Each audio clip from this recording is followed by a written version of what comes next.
This episode is brought to you by Casa Humilde Cerveceria. Shout out to los hermanos Lopez, born and raised in the north side of Chicago, in the Hermosa neighborhood to be exact. Everybody asks us, hey, where can I get some AMG beer? Hey, where can I get some Casa Humilde beer? All you got to do is go to CasaHumildeChicago.com, pop in your zip code. You're going to get all the locations. Go get some beer, go get some chelas, and go visit them at their new location out there in Forest Park. Casa Humilde Brewery, ya se la saben, son del quemado los pelados. This episode is brought to you by Frontline Autoworks. 1751 Albright Road in Montgomery, Illinois. All my people out there in the western suburbs, go check them out. Aurora, Oswego, Plano, Yorkville. Go get your car checked out. General Mechanic. They specialize in wheel alignment, transmission. They also do the Lyft and Uber inspection for all my drivers out there. Go check them out. You can make a scheduled appointment for an oil change for your AC recharge. 630-692-9704. Or feel free to visit them at their website, frontlineil.com. This episode is brought to you by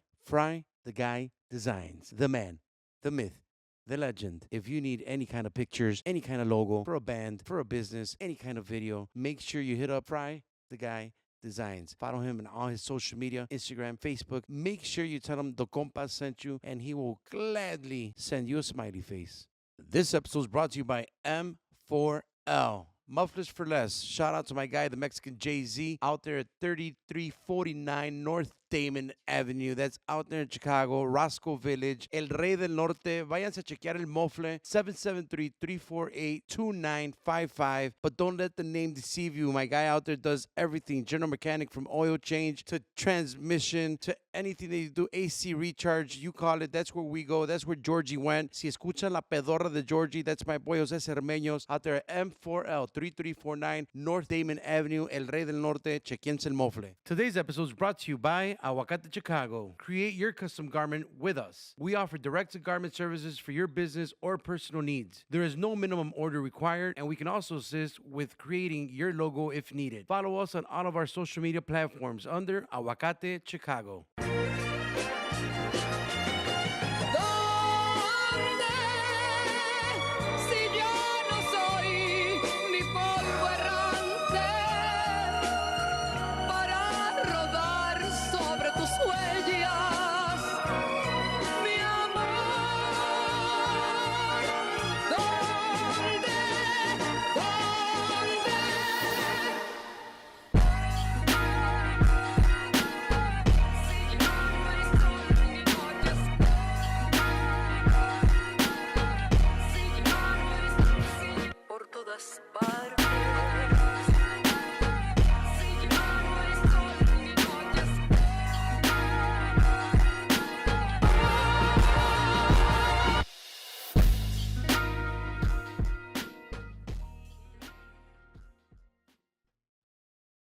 Buenos días, buenas tardes. ¿Cómo andamos, viejones? Su compa Carlos Rodríguez. You like that, right? You like that, right? Yo soy su compa el Bardo. Viejones, here we are, another great episode con Puros Compas podcast. Andamos de nuevo por aquí, viejones. Ahora sí, oficialmente terminando lo que viene siendo el mentado Guagpar. Thank you guys for tuning in to our return episode with Chabelo from Vanguardia. Yes. You guys are already seeing him on screen now, so we'll present him in a bit. We're first going to, as always, shout out our sponsors. I got to throw on the fucking glasses for this one. There is no sign yet, Keep compa. doing it. I don't care. Guys, The guys that used to be behind us, right there. Saludos para mis compas de Casa Humilde, Cerveceria, la familia Lopez. I know that it is very, very close. Maybe by the time this comes out, they will be open. They're telling me something like June, wait. So, ahorita estamos como a mediados de mayo. So, yo pienso que ya muy cerquita vamos a echando pare allí en Forest Park, creo que es. I don't know the address. I don't know the exact address either. That Yeah. was your mission right there. Yeah. I don't have the exact address yet, guys. Sorry. I know how to get there. That's all I know. Shout out to all of them. Andan en putiza, andan pintando, andan arreglando, andan con... I bumped into Jose at Costco buying fucking plants for the plates and all this shit. So, hell yeah, they're doing all the decoration right now. So, ya mero terminan. Salud para ellos, para todo el equipo de Casa Humilde Cervecería. It's my boy, the Mexican Jay-Z, Mufflers for Less, out there in the north side. El Rey del Norte, mi compadre José Cermeño. In Roscoe Village, viejones. Go check out that muffler. General Mechanic. Anything you guys need, go check them out, bro. Mi compa Jose Cermeño estaba puesto con un calcetín, and he's also giving away shirts if you spend a certain amount of money on some mufflers. And it's the summer way. Don't the troqueros put like them loud ass fucking things? See, way that all you loud motherfuckers, go put that shit on. And then in the winter, go and take it off and shit. Whatever the fuck you guys do with it. Whatever you gotta do for the free shirt. Go check out the free shirt with my boy Jose Cermeño. My boy Georgie, Mechudo, Aguacate Chicago. I'm rocking one today. Shout out to my son Gael. These shirts, we make all types of shirts. Aguacate Chicago, go check them out. Get a print. We will print one and we'll print a whole bunch of them. But just let us know. Aguacate Chicago, go follow them. Go check them out on Instagram. Ahí pueden mandar cualquier DM. We'll print anything, bro. Para mi compa Fernando, que tuve el placer de conocerlos la semana pasada. Para todos los compas ahí de Frontline Autoworks out in A-Town. It's in Montgomery. Ahí es at the edge of A-Town. Hell yeah. Montgomery. It's 1751 to be Albright exact, Road, Albright Road in Montgomery. Montgomery. Pero ahí está A-Town. Ahí les It's queda Cicero corto Berwyn? That's what it is, todo. right? That's Cicero Berwyn. Sí. That's sí. Igual, La misma calle ahí. chingadera. Vámonos. Montgomery, go check them out. People that are in Aurora, in Montgomery, Also, obviously. General Mechanics. También They're General doing Mechanic. everything. They do the same thing. Except the muffler. They don't do the muffler. Yeah. You gotta go specifically to Cermeño. Cermeño is the muffler king, bro. Yeah. Ese güey es el pinche muffler king. Pero for General Mechanics in Aurora and area, Montgomery. Fernando and the crew at Frontline, they're the kings out there. No pun intended. I don't know. But shout out to all of them. Shout out to the shop. Viejones, a ver cuando vamos allá a visitarlos in Montgomery. And to the one, the only Fry the Guy Designs. If you, There somewhere. I'm going to go out on a limb here. Once these come out, you're going to see like a new intro and new pictures and all that shit. So shout out to him. He's one of our sponsors. We didn't have to pay for that shit. We just gotta mention him. So shout out to Fry. He's behind the scenes. Starting next week, he's actually gonna be behind the scenes. He's gonna be right here. Well, by executing. the time they see this, they will have seen the Guac Pod episode already. Oh yeah. And there was a bomb there. Yeah. There was a bomb there. Well, they've seen it. You're right. By the They time saw this it. comes out, You guys saw it. you guys are probably sad that Fry's not Fry part of the left. fucking Guac Pod Fry no left the more. Guac Pod. Wow. Hell yeah. And with no further ado, viejón, ahorita platicamos con bueno, también va a venir Fry. Fry's actually Fry's gonna be actually- next week. He'll be with us to talk about his retirement and shit. His departure, like the peasant that he is. Shout out to my boy Fry, me compadre. Pero hoy, bro, tenemos un pod que ya tenía rato. Chingo. Ya tenía rato aquí trying to get my guy on. It's between him and my boy Beto Camacho. My boy Alex was the first one to come through. Beto Camacho, when you watch this or hear it, I'm waiting for you too. It's, fun gotta talks. do it. He should have came today. It would have been great without all of us here. Pero rapidito nomás, quickly to present my guy today that we're going to talk history. We're going to talk what we used to do, what he used to do, how it came about. Just want to thank my guy, Alex. Everybody knows him, Alex El Rey, Alex Garza, viejon. Saludos. Thank you. How you doing, brother? Good, man. Thanks for having me. Yeah? Finally build up, I guess, enough I know. courage to come and try this. So it's my first time. So, Yeah. be easy on me, I guess I could say. Nah, no biggie, bro. I mean, I think Dice it's... Alex, oh, what if I don't remember? Yeah. Like, bro. We don't remember what we talked about 2 minutes ago. It doesn't matter. It'll come out. Yeah. So, yeah, no, but exciting. And I think what pushed me to come was a conversation that we had a couple weeks ago, how I mentioned to you that, a lot of people were coming up about how, I heard you on the WAC pod, or I heard you on this pod. And Being mentioned, you mean? Yeah, being mentioned, with the Hector one and a couple other ones. And honestly, I had no idea who these people were who they even were. And they would just Oh, like come up to random me. people going Random up to you. people. Shit, Like hell 5 different people. I heard your name on the WAC pod. I heard your name on this. And, I'm a fan and all this. And I was like, well, maybe. And I was talking to you about it. And I brought it up to you. And I thought, yeah, that's a way to like your brand or your name and get it out there a little bit more, because the newer generation have no idea what we did, and they're just like, who the fuck is this old man, so Yeah, bro. I figured let's give it a shot. And the new generation is also all about putting stuff out there, putting themselves out there. You remember back in the day, we kind of rather lay low, I guess you could say, right? To a certain point. Yeah. Yeah, I think that back in the day, it was a little bit more secretive or whatnot. Like, we didn't want anybody to know what's going on because Right. they're going to beat us to it and shit True. like that. True. And now it's like, nah, like now it's you, everybody wants to put it out. Like, I did that, or, you know, all that shit. Right away. So right away, that's why I'm like, nah, fuck that, Alex. Come on, like, come on by and let's talk about what you've done. Let's talk about what we did together. Right. Let's talk about what you're doing now, like all that shit and Right. how you started. So I think it's a great way. It's a great platform to just get it out there. Sure. So how long have you guys been knowing each other? Or when did you guys first start? I mean, like, probably. business together or whatever. I'm bad at dates, but I got in the music business when I was about 27, 28. And now I'm 41. So a good 14 years. Oh yeah. Probably, going out on a limb, I probably have known Carlos at least 12 to 13 of those years, I would say. Yeah. Pretty much right until I got started, you know. First, I met Louis. Shout Shout out to Louis Louis. Pedro. That's how you know, it came together, Louis and Rock. But yeah. That's how I pretty much got introduced to Carlos and everybody else. Oh shit! See, now you're taking me back. How did you meet those guys? So Just partying? So the first time I met them, I was at Plaza Garibaldi, and at that time, my uncle had a little business. He was a business partner there, and I was in charge of the parking. And granted, I had no idea what Plaza Garibaldi was. I didn't know what was going on. None of the artists. You had nothing. I have clue. no clue. No Yeah. clue.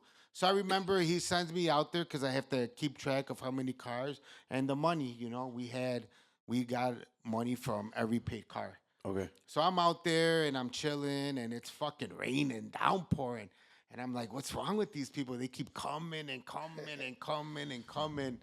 I mean, I think that's when Alaclanes was at the major, I think they were the headliners, if I remember correctly. And so, you know, Louis showed up, he passed by, and they wanted to put flyers on the cars to promote. Shit. And I remember that's kind of how, you know, I'm like, yeah, go ahead, go by. And they went and they started, you know, old school. You know, Guerilla, yeah. Damn, old yeah. school, you know. And that's pretty much how How that you met started. those dudes? And how I met him. Oh, And then Rock, you know, when I started the first couple events by myself, I would hit him up for escuela. And then after that, he would just, you know, invite me out, or Louis would invite me out, and I would just keep bugging Louis, come on, let's do something, you know, until, you know, he finally convinced you to go Dude, ahead and honestly, give I it a don't try. even remember that, bro. Yeah, so that's pretty much how that all started, that point. And So- that's because just some context for the young listeners and viewers. Back in that day, Alex and his family also had El Rey. Yeah, El you Rey know, El Ballroom Rey Ballroom. on 35th and Western. That's right. And it was a business that my family had. We had no clue in what we were getting ourselves into, honestly. It was a business opportunity. Me and my background of restaurants and going out and everything, and I always worked in restaurants and hospitality that, you know, I kind of took the lead. And we started off as we would rent the hall for quinceaneras, weddings, and then it pretty much started as a place where they would do a lot of the. Back then they had I forgot what they call them, but the dance groups. Like the Quebradores? Yeah. Okay. So you would have all these kids, and they would pay to get in, and this and that, and it would get. I mean, we would have like 800 kids there dancing, you know, and each who would win or whatever. So that's what kind of like first I saw, you know, what was going on, and you know, still, I have no clue and what any of this stuff is. Nothing. And that's pretty much how we started there until, I just randomly, I started going out and I see what could happen, and I involved myself. And I remember I hit up some places by myself, and just to get an idea of what. So it was like a random Friday, still not knowing anything. I pull up to what was the place on Ogden and Berwyn? It was next to the Amico. BP, right? Next to the Yeah, BP. next to the BP right there. So right now it's called La Guadalupana, I think. right. Yeah, right? Brand new. Yeah. But it used to be called La Quinta There originally. you go. That's what it was. Yeah. So I walk into La Quinta, not knowing no one or nothing, but I'm trying to just see what this music's about, because I didn't grow up in this atmosphere. I didn't grow up with the music, so I had no clue. So I walk in, I get to the door, they're like $40. I'm like, $40? I'm like, what the fuck? All right, because I'm granted, like, I'm used to going downtown. You don't pay to get in. No you cover. know someone, no cover. So I walk in the door, this place is slammed. And I want to say, if I remember correctly, that it was Truly Sarga that was performing that day. Oh, shit. It was either him or no, one of the two, I forgot. But I get in there, and the place is slammed. And every table had bottles and bottles of Cazadores. So I was just like, damn, like, I was like, how could I bring this over here, you know? And then that's kind of where just I started thinking, and I started seeing that this atmosphere or this, you know, you can make some money into it, you know? So that's pretty much how, you know, how I started, I guess you could say. Along the lines, I just started meeting people that I met a lot of people through those dance clubs. They were younger at the time, and they were probably 16, 17. So then when I started doing the dances on my own, they started coming, and they started coming for years and years and years. So I met a lot of people through there.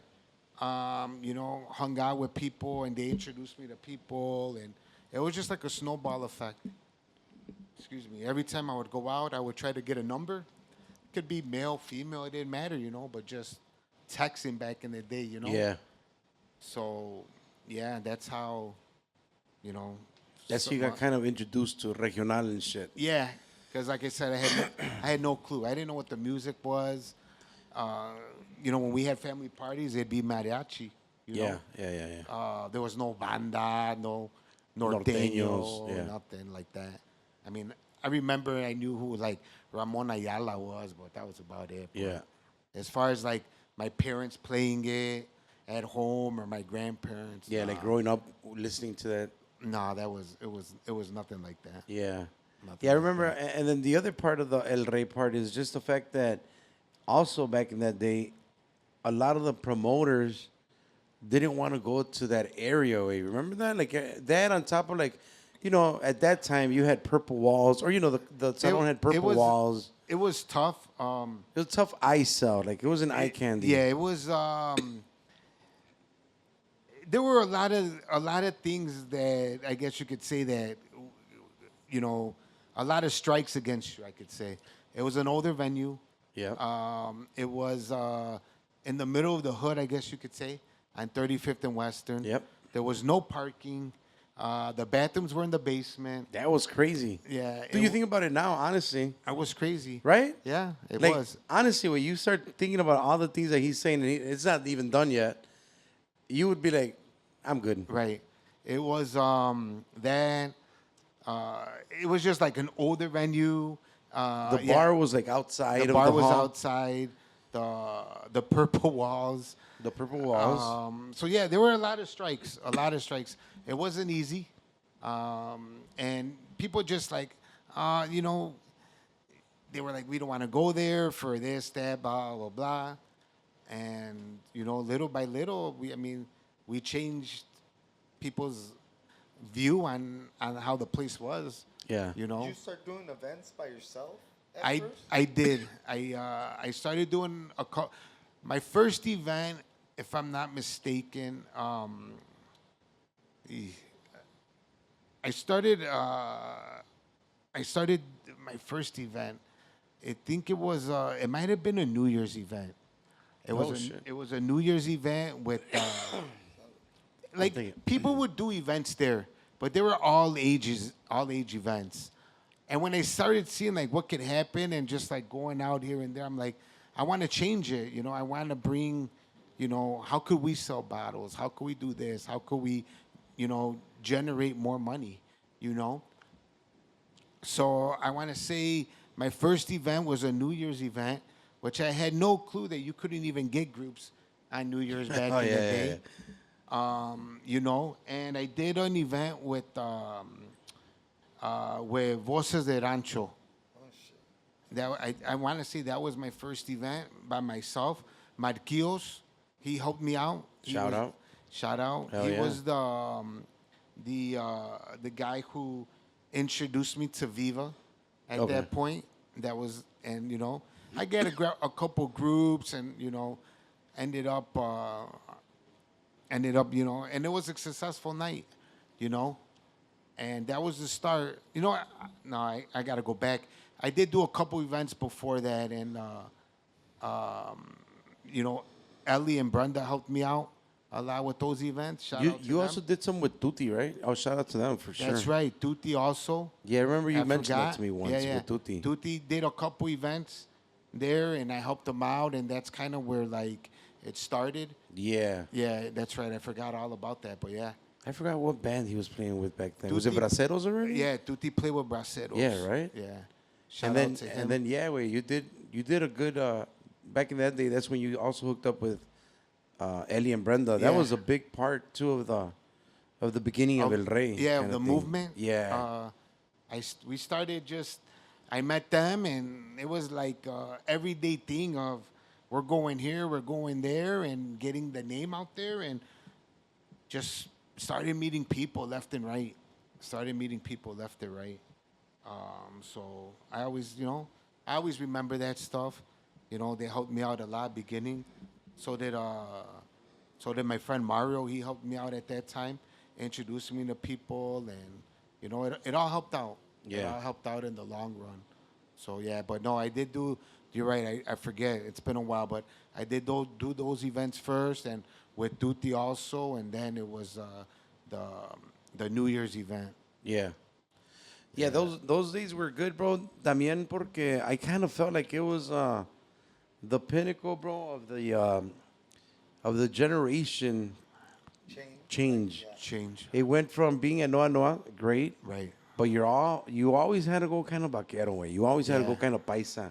And at that generation, when we started doing El Rey, it was when you would go kind of dressy way. We would even put on the flyer, bro, like, you know, the dress to impress. If you look bad, you know, we would put some dumb shit like you ain't gonna come in if you're ugly, kind of shit. The- Al Chile, wey.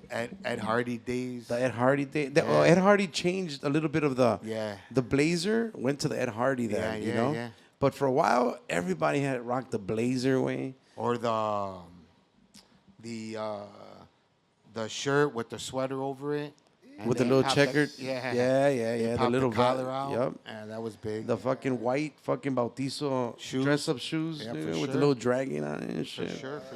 A lot of shit. But that you start seeing the fucking change in the audience, the people, the more English speaking, pero somos paisas, but Right. you know, we're from here, bro. And El Rey was. That's why now when I see like, without due respect to the guys, my guy Rojas, you know, when the people are talking shit about Herradura because they're so young, bro. There's no way that you're gonna catch me talking shit about the young people, way.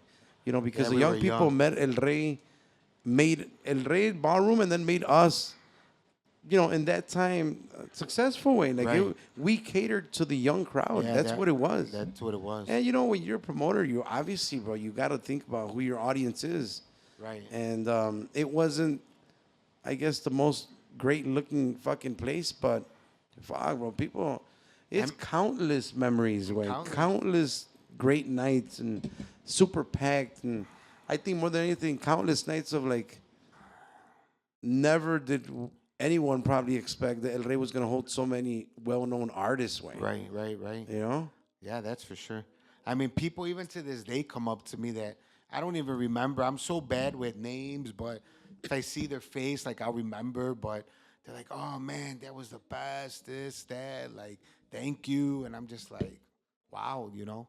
Yeah. It was pretty cool. It was a pretty cool time in my life. What was the capacity there? Like, ¿a cuánta gente cuando lo retacaban? Machín. I mean, a couple of times I think there was like 1,200 people, And that 1,300 was people. slam. That was That super was slam. Yeah, Yeah. yeah. Le cabían más como en el cuartito donde está la bar, way, Right. but you won't be able to see the stage Exactly. anymore. It was a little bit Yeah. it's outside Right. the main hall. Yeah, I never got to go there, but I remember a lot of people talking about it. Also, it was a spot. I know Chavelo and them went a few times. Yeah, I know Hera went. I think Hera went too. I think. Yeah, probably they went together. And I mean, a lot of people. It's like everything, right? Everybody remembers her. I remember he put up a couple pictures once. I put up a couple, and people just love the shit out of Right. those times. Right? Somebody in the age area fueron, way. Like that was the place to be at. Right, Well, it's right. exactly like That in Merendero. what you're saying about the kids right now, like Yeah, they're gonna the remember They're gonna Herradura. remember that shit. Correct. Because they're having right now the time of their fucking life, you know. And I'm sure people are.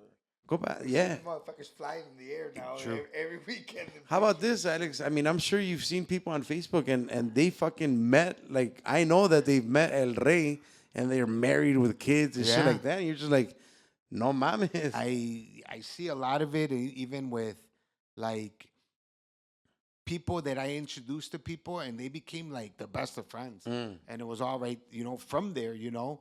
I don't even like talk to them anymore, but they just like, you know, Yeah, built like they a just connected, friendship. right? Yeah, so there was a lot of friendships that were built in that place too. And What do you think, if you have to look back, That's which actually one? a badass memory to have right there, like that. What you're The saying connection? about- the connection. Oh, but yeah, just the amount of people. There was like a you lot say, of- like, damn, I remember them back then when they met or whatever. Now they're fucking. Oh, friends. yeah, wait. Fucking Hell yeah. 15 years Yeah. later, you know that's pretty fucking significant. There's a lot, way. I'm pretty sure, like, you know, there's a lot of people. I'll go in my personal life where I mean, that's not where I met my wife, but that's more where I started courting her. And, you know, technically that's where I celebrated when I got engaged. I mean, you know, like, I think it goes, everyone has something to do Right. with El A Rey. connection. Yeah, a connection. A connection. Um, for it was, sure. it was a good, what would you think it was, you know, in your top fucking events there, way that you can remember, John? Oh, man, there was there was a lot. I mean, the Well, successful ones, how like long did it? How many long years did we do that, Alex? before? I don't know, before you man, answer the question? 7 maybe, 6, Was 7, it 7? Bro, I was Somewhat. gonna say like 4 or 5, but I or don't maybe know. maybe 5 years. Let's say 4 to Yeah. 5 Let's just say years. 5. Yeah. Yeah. No, yeah, yeah. I the think middle. 4 to 5 years. 4 to I 5 would years say. sounds about right, I think. Yeah. Successful. I mean, the first one that was like super slam was the Bandeña anniversary, and I believe it was their second anniversary. Nice. And I didn't even know what to expect. Shout out to those guys, Yeah, yeah. Edby and them, and Memo Yeah, at shout that out time. Oh, fucking They, memo. they, I talked them into it. I think it was their second anniversary, I want to say, because the first one they had at Mariela's. So that was the first big event, and it was slammed. They probably did like close to 1,000 people, you know. And then from there, it was like a snowball effect. After that, it was already like, I want to say a month later, and it was the Escuela anniversary. That one was crazy. Way. That one was crazy. That was the first year that they did the anniversary, and it was there, and super slammed, very successful. And it was like a opening the door to those two groups at that time because they were super hot here in Chicago. I knew that even by giving them everything that they wanted or doing what they wanted, that it was going to benefit us in the long run. And I think it did because that opened the door to a lot of people just showing up those nights and saying, hey, you know what? This isn't that bad. This isn't as bad as we thought. As we thought, you know, there was no problems. It's a there was good no time. Fights, Yeah. There was a good time, you know, and I think that was like a stepping stone, you know, trying to get first them two groups. I go back and think about it, getting them into the door, which I knew that, you know, not any places offered or did what I did, you know, and, you know, but I knew that it would benefit us in the long run. Yeah. So those were the first successful ones. Couple ones that I, you know, all the Escuela de Rancho, if it was the one with the stage in the middle, if it was their video release, all of their events were very successful with us. Yeah. They were all pretty good. A couple other ones that I remember, of course, is like Tito and Alfredito. Alfredito was crazy. Sábado de Gloria. Sábado de Gloria, that was super crazy. That one was nuts. That was nuts. The Remy ones were nuts. Oh, the Remy ones were great. The Remy ones were great. Yeah. The Tito ones, who else? How about fucking Tigrillo Palma? Tio Palma was awesome. Yeah. That event right there was very stressful. Probably the only one that I was like, damn, because I think we paid like $30K for that guy. You remember that? Yeah. I remember being on the fucking phone and back in those days. Those days. And he hadn't been here in years. So that was like, we were like, fuck, you know. And we had never paid anyone that much. No, we didn't. That was the first one. And but I'll go back to it. But we, and it started off slow. It was raining. And we were like, damn, you remember all that shit. Yeah, we were like, what are we getting ourselves into? And me and Beto are just pacing back and forth. And like, oh, what are we going to do? And we just got a rush, man. Like the rain stopped and it was just like 11:30, 12, and people just started coming in, excuse me. And I mean, it was successful. I mean, I don't think we made any money. We didn't lose money. We didn't lose money, but we didn't make money. Yeah. It was kind of one of those things. It was a victory because you did it. Yeah. Because it seemed so fucking like it could be really Right. bad. Yeah. Y la pinche raza That on top of the politics behind the compa. Like back then, you know, Tigrillo, you know, he had came with like Pedro Segura the first time, and he kind of broke the rule of the Ivan thing. Right. Like there was politics behind it with him. Yeah, there was a lot of politics back in the day. We're bringing still groups and everything. Not like today, man. Like, But today there's still politics today, though. yeah, but it was roller coasters. Like I we would go through. think we got involved in some crazy politics. Unfortunately, because you remember, I was gonna bring it up earlier to you just to give you a heads up, but it's nothing bad. But do you remember like how crazy it was when we were getting into the bidding wars? Oh yeah, definitely. I mean, obviously people don't know this, and I don't know. I don't think it matters, right? I don't think it matters, but it's like an insight of what the game changes because in reality, like Vivo ruled the game back then. I mean, they probably still do. Yeah. But as far as bringing artists, everyone came to them. And if you wanted an artist, you had to pay them. Everyone and anyone. Granted, guys, you got to think about this pre-social media in a sense, right? Because we're going guerrilla. We're doing posters, blah blah. So it's not like you guys could be thinking, young guys could be thinking like, well, just message them. Nah, there was no Instagram. There was none of that. No, nothing. No way you can find the fucking phone number. The one company or person is Viva. Everyone came through there, and you had to. And we had to. You had to kind of pay the price in a sense. Either we didn't get them or they would be sold to Merendero. That was the crazy part behind the bidding wars that we're calling it. I mean, you're probably not going to hear this story anywhere else. No, you're definitely not. Right? No, hell no. And that's something that me and Alex had thought, like, what do you think? Should we talk about this? I didn't tell him about the bidding wars, but just, you know, the inside part of the promoting that the consumer doesn't really know and none of that shit. But back in that day, it was this bad. Like, you know, we were El Rey at that time, 3MB. Shout out to them, Mike Favela, todo el equipo. They were at Merendero on Saturday. Correct.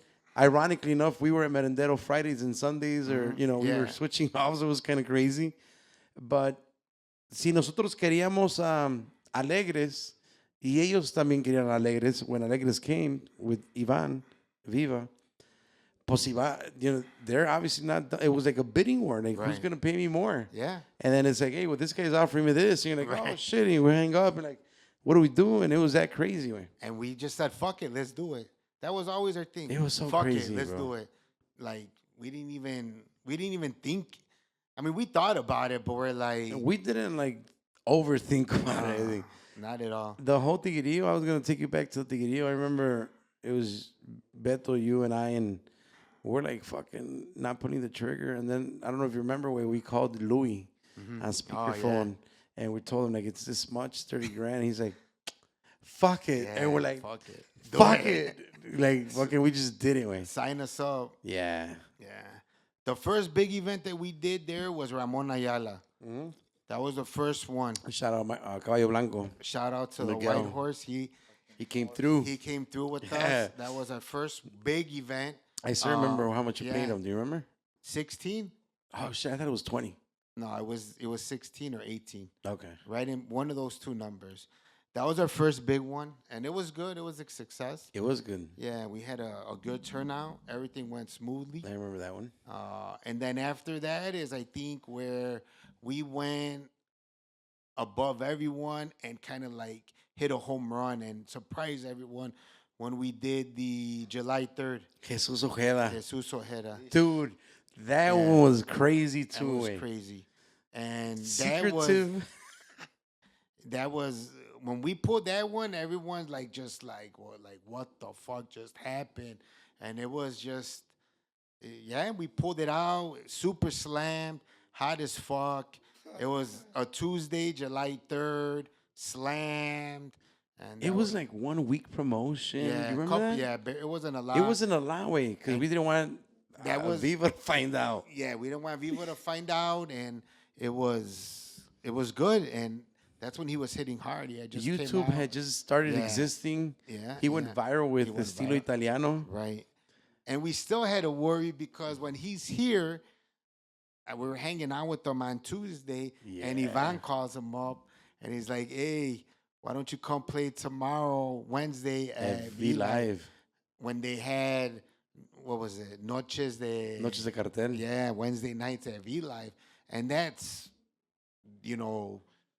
that's It's like where a no-brainer. Yeah, that's Yeah. where you want to be seen. That's like the hot spot in Chicago, and we told them, no, man, you can't play there. It's gonna affect us. Yeah. So at that time, that guy, whoever his manager was, I forgot his name. His name is Martin. I Martin. don't remember his last name right now, but he had like a weird name. Right. Do you remember? That guy No. told us in my patio. We're right there in my house and outside, and he said, I'm not going to grab that gig, man. Right. I want you guys to do Right, something. right. You know, remember that shit? Yeah, I remember. That was badass, man. He was straight up with us. He was cool. Yeah, he didn't grab it, and I mean, we paid him. We paid 18 for him. 18. 18 for his. That was Suso outrageous Herrera. back then That was for a fucking outrageous. Sierreño. Yeah, and it was great. It was a great night. Great night. We used a circular stage, We did. the one that Escuela had used, Yeah, right in the middle of the fucking dance floor. made for great optics. Yeah. Yeah, that was a good one too, way. There's no other places that have that. Is there other places that have that right now? The what? Like a stage in the middle? Nah, I don't haven't seen think so, nothing man. like that. That's badass. I was That so that was excited. badass, Yeah, man. It that was like a badass, 360 on that Yeah. motherfucker, man. Yeah, yeah. We were the It was first cool. ones to do threesomes. The 3 stages. Dude, that was fucking badass too. Our I mean, hol- it was a fucking headache, but it was Right. badass. Yeah, those were very successful. The Halloween ones like that too. The Halloweens, The- the yeah. Tamborazo Wars. Tamborazo Wars. I That mean, was- we did a lot, man. We brainstormed. We We incorporated the modern gifts. Yeah. You know, we just didn't fucking. We gave away Vegas once. Vegas, Louis Vuitton, Yep, Gucci. Mexico, everything. Yeah, we did it. I was just bringing it up that I hope my fucking memory doesn't serve me wrong. Maybe somebody that's gonna listen is gonna be like, nah, ni madres. I could have sworn we were the first ones to start using the names or the lyrics of a song to title our fucking theme Yeah, we did. bailes. Before it was just like Gran Bailazo. Or, Yeah. Yeah, fuck yeah. Yeah. I remember we used to use everything like Huetito, Carácter y Estilo. Yeah. We were the first guys to bring. And when you brought up right now the Jesus Ojeda, that people were like, holy shit. I think a lot of people were like, holy shit, these guys really don't give a fuck. Right. In that sense. And, you know, Beto was the underground man back then, where he would be on YouTube or find these underground I see what you mean. artists. That kind of underground. Yeah, like the he up would- and coming. Yeah, the up and coming artists that we would try to focus for the younger crowd.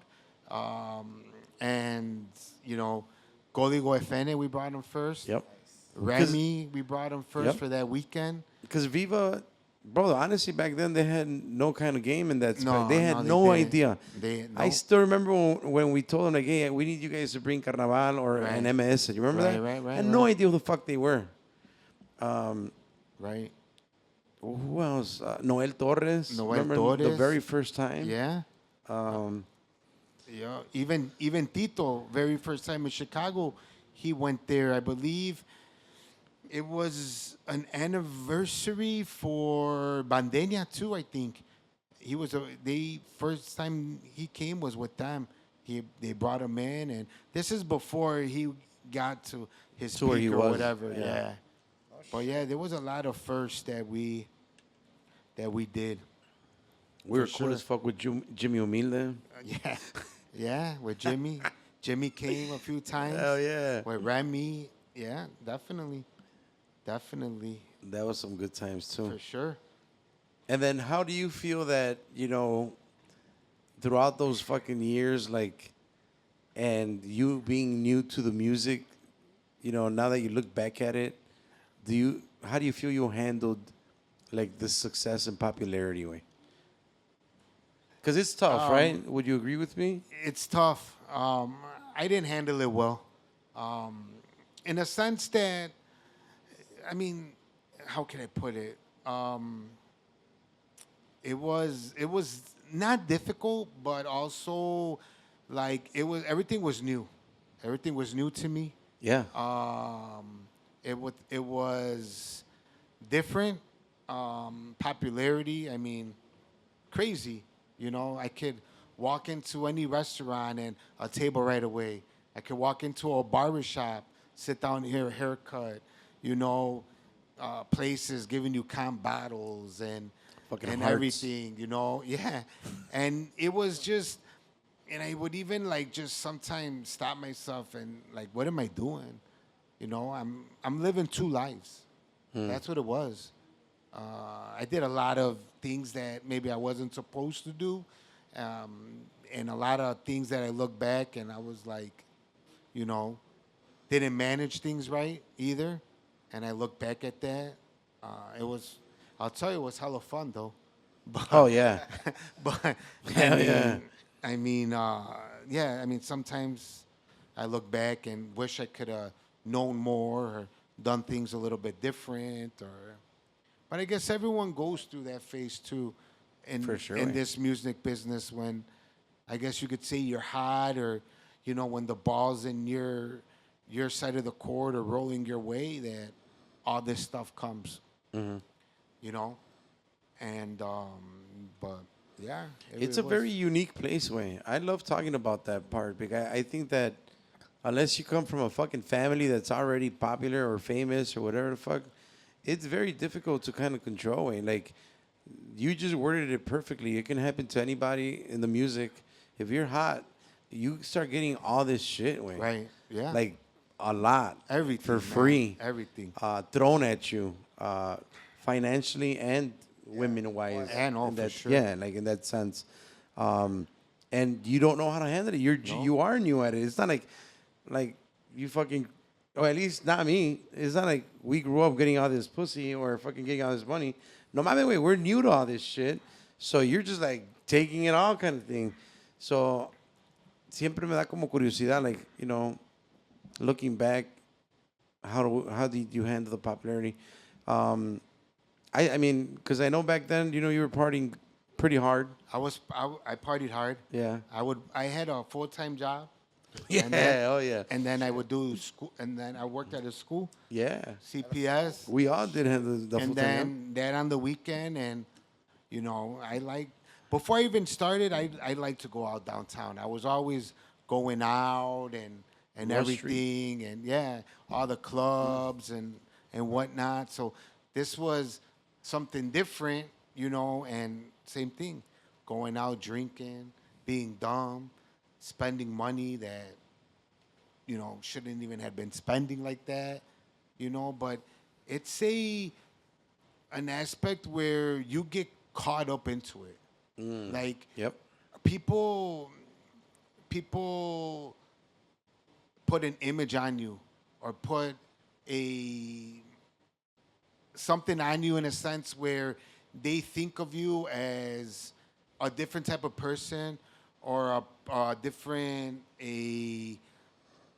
like a standard where they have a lot of money or you know he's gonna spend a lot of money. It's kind of like a stereotype, right? There you go. Yeah. That's the word I was looking for. It's a stereotype. Yeah. And you get caught in that stereotype where you're like, you walk into a club. I would walk into a club and right away they'd give me the best table, all right, and I'd have all these people, these women, whoever, and first table, boom, bang. Here's a bottle, bam. Here's a bottle of champagne, and then what are you supposed to do? Get You're another bottle. Now you're spending money out of your pocket, and $1,000 later or whatever, you know, you're Yeah. having a good old time and this and that, and you know, so it sucks you in. It sucks you in. For sure, way. The industry sucks you in, and you know, you just try to maintain it, and you live from your mistakes. I lived from my mistakes. It sucks you in with money. It sucks you in with, you know, clothes, cars, everything. You know, I guess it's part of the game, and it's how you adapt or how you take it. You know, it took me years to understand, you know, to a sense, on how to do things right, or, you know, and take it more as a business, I guess you could say, than just you wanted to make money and you thought it was a business, but you're also popping bottles and getting fucked up and doing all that other shit, you Yeah. know? So it's difficult. It is. It's a difficult thing to try to adapt everything at once and, you know, putting it all together.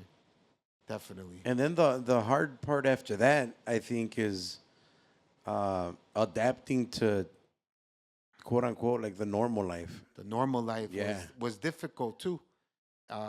Very difficult trying to, you know, after we had our good run and my family decided to do other things, that was a difficult stage. You know, you feel that um, you just feel like, what are you now? What are you gonna do? As far as in that atmosphere, in that scene, because you're on top of the game and now you're all the way down here, you know? Yeah. So that was a difficult Yeah. moment also, you know? Yeah. And to a certain point, we were up here, and then we're out of the game. Right, true. A little bit context with that too. Just people that remember. I don't think there's an issue talking about it either. At the end of the run at El Rey, there was some plans to kind of like take it over or buy it or lease it or either one of those things. Long story short, no se hizo. The family wanted to go in a different direction, so then we were out of a venue. home venue, and it's like he says, like, we were from being on top of the world to not really even being in the game, because they're like, well, where the fuck are we going to do events now? Right. On a weekly basis. That's the thing. We're doing it on a weekly basis. Yeah. Nonstop, 4 or 5 years, just the summers. We would take it off. A couple of weeks here and there. Yeah, but I mean, we were nonstop every fucking weekend. We would have our meetings every Monday. Yeah. We would fucking usually order little catering from Giordano's or some shit like that. And it was, Beto, Louis, us two, and we're just talking and how did it go and this and that. And unfortunately, it didn't work out at El Rey at the end of the day. We couldn't find a different venue. It was all about having a home in order to be active and consistent. Right. And, that was another crazy adjustment way. Right, right. Not being able to work in the promoting sense, and then even, you know, obviously to this day where now you're on the management musically, we'll get into that too. But I mean, just the adjustment, I think, from being fucking on top of the world, way, literalmente, Irrelevant. bro. And then unfortunately, the shit that was making in your case, my case, like us relevant was the events way. Right, right. So once that's taken away from us, you're just like, well, who the fuck am I now? Right, Now I exactly. want to go back to just being Average normal. Joe. Yeah, way. Yeah, yeah, It's definitely. crazy. It's crazy. Definitely. I think that's a crazy adjustment way. Right. Yeah, well, I could definitely relate to the whole. I mean, when we started working with Compa and shit too with the events, it was the same shit. It was from like, I mean, just being a regular partier to them. Next thing you know, boom, you're working you're doing fucking C Club with all these big ass fucking bands. Right, and right. Obviously, everybody wants to get by you, you know, to be closer to the artist or whatever. Está cabrón. You could definitely lose yourself. It's easy. Oh yeah. Oh It's yeah. easy to lose For sure. yourself in that fucking position there. For sure, for sure. It's very So difficult. so then, bro, after the whole El Rey thing, obviously now we're much older. You know, now you have your family. Um, is it like? Do you describe it in your end way, kind of like how I would always describe it? Like it's like a drug. As much as you want to get away, you still kind of feel like, you know, you like it enough to be in the music side, because now Right. you know, technically you now work with Vanguardia, Catering music. So you're in the scene, but now you're in the background and shit. Right. Like, how do you? Is that something that obviously you enjoy? And B, did you even see yourself doing that? You know? I didn't. After Array was done, I still continued doing events. I did. I went to 64. Oh yeah. You did. I went to 64 and I took over Fridays. And I still went at it. Like, I still tried by myself. I, brought a downtown atmosphere. Louis, shout out to Louis and his brother Alex, but they gave me like full control on Fridays. They're like, here, do whatever you want, hire whoever you want. It's your night, you know. They were really cool about that, and we started off good.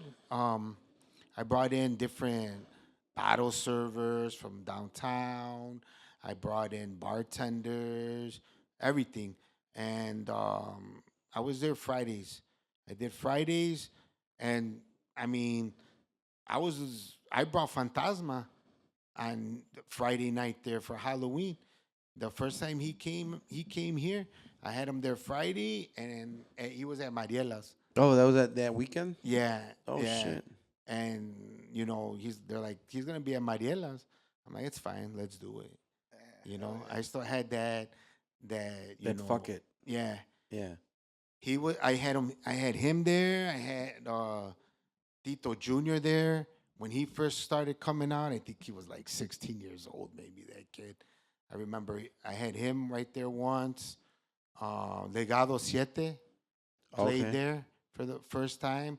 I think that was us and Martini that night when they first came here. Oh shit. Is that when we had him too? Yeah. Yeah. Right. Yeah. And Martini. And Martini. We had. Yeah. We had Martini Friday and then C Club Saturday. Yeah. So yeah. So that was right there. R2. Plugged up from Caballo. Nice. We were tight. He's a good friend of mine, and I had the end on who was coming in at all time. He would tell me, "You want him? You could have him." So I had first dibs on Fridays, because I didn't have Saturdays spot. Yeah. And boom, let's do it, or let's do this or do that. So at the time when he took over at Viva and he was Ivan's assistant, I had the connect and everything there. So it helped out a lot. Yeah. Oh yeah. Helped out a lot. I forgot about your 64. Was it 64 already, or was it Gusanito? No, it was 64. It was already 64? Yeah. I think I remember going there on a Friday night. Yeah. I remember seeing like El Rey. Like, Yeah. So It was on the I'm pretty 60. sure It was already 64. I went at that. Yeah. 64 was a cool spot for a bit. That had Yeah, it was. Well, it was an after-hour spot because Yeah. they'd be open till 5 a.m. Yeah. So it was a little tricky when you would do events because most of the people would start late. But if you had a good artist or something, like, and it was easier then because, you know, the artists are maybe 10 grand tops back Right. then. You know, you could still make it because the place wasn't that big. Yeah. But, you know, there was still some profit there. How long? So- How long did you do that for? Wait, about, you think, a couple years? Yeah, A year? a couple years. Yeah. I want to say 2 or 3. 2 or 3 years I Damn. was there. After that, but yeah, it was good too. It was good. We, you know, but like everything, you know, It has everything its has an end. ending. Yep. Everything has an ending. And then to how it, did you so- take like a break after that? Were you off for a bit, or at one point did you fucking got detached a little bit from the music scene? No, not really. You kept going. I kept going. Being at 64 led to the whole getting into the groups. I going back to the group thing, I always did like it. I remember when you had the AMG and you were starting off too, and I remember, you know, meetings and Beto was going with like a Hemplo and whatnot. Casa y Efecto and shit. Yeah. And I remember that, and that's something that had interested me back then. I just, you know, I didn't work with nobody, and I couldn't at that time, I guess. Yeah, I was gonna And- say, I don't think you had the time either. It was Because I remember we even made business cards with your name, Yeah. right? It was more of a. I was too worried about partying, and that I look back on a lot of stuff, and the partying and took me away from a lot that I could probably be somewhere else right now, I could say, or something different in the music part. And I think that really held me down in a way. Yeah. And yeah, I mean, going back to those are some of the things that I do think about now, you know. But hey, what are you gonna do? You know, Well, I you mean, live you- and learn. You live and learn, and, You live and I and think learn. that it also makes everything that comes now pues, a lot sweeter, you know. And Yeah. you at least value yourself more. You know, you give yourself more worth, and then Right. you also value what the fuck's is coming in. Right. Plus all the experience way. I mean, the experience is only gonna help you at the long run way. True. Yeah, it Yeah. does. It does. You know, the events. You know, doing the big events helped with the music side also, as far as like, you know, the artist managers, and now you bump into them or they remember you, or you know they help you out if you're in their city and whatnot, and that's how, you know, a lot of things did open up also, you know. Yeah. You know, so that was also a plus from doing those big events and hanging out with different people and networking and stuff like that. But Yeah. Yeah. I So- do. Go ahead. No, go ahead. I was gonna say I do agree, and like all those fucking, from back in the day, from like even when we met, this last time that we were in Vegas, and you brought me up with Guido, oh yeah, and it's like, bro, we met that motherfucker when he came with Tamarindo, Yeah. with Remy Valenzuela, and they Yeah, were yeah. no disrespect, but they were not who they are now, No, right? right. And we're just hanging out. They were all Right. fucking scared being in Chicago. We're not scared, Right. but timid. Right. But yeah, now you bump into him, that motherfucker's on top of the world. And shit. Correct. So there's a lot of that networking that obviously helped you out a shit ton way. Yeah, definitely, Yeah. for sure. I was just gonna say, like thinking about how you guys did all that shit back then. like, what's your opinion now on like a lot of the promoters now, or the younger generation of promoters that are fucking, even like the ones doing like the warehouse parties and that shit, you know, that could be pretty sketchy. The good old BYOBs. Yeah, the Well, I mean, BYOB. now that I'm like the grumpy old man when we have to go to those, man, because I'm one of those worry type persons who worries about everything or what happens if this or that. So, but back then there was no such thing as a BYOB, you know, and Yeah. I don't know. I think it has also to do maybe with the younger artists coming out now that attracted this younger, you know, the 15 to 16 year olds. I want to say TikTok era. that too. Fucking That kids. too. I mean, you know, Yeah. more power to them. You know, they're trying to make money and they're here and there and They're hustling. yeah, they're hustling. They're hustling. Yeah. And you know, it's a party thing. You know, and they figure, well, I'm popular at school or I know all these people. Well, let me try doing it with groups. You know. Yeah. And I personally don't like them because I mean I think you have to deal with a lot of stuff, but right now it's part of the business, if you like it or not, and so you have to, you know, adjust to it. You have to respect it, and you know you have to be out there a little bit with them. Yeah. But yeah, it's difficult, but nothing like before though. I think the whole promoting game from 10 years back to now is totally different. I think now there's more you could do whatever you want type of thing. And I think back then there wasn't that much there was some things you could do, but I think it still was run by one person.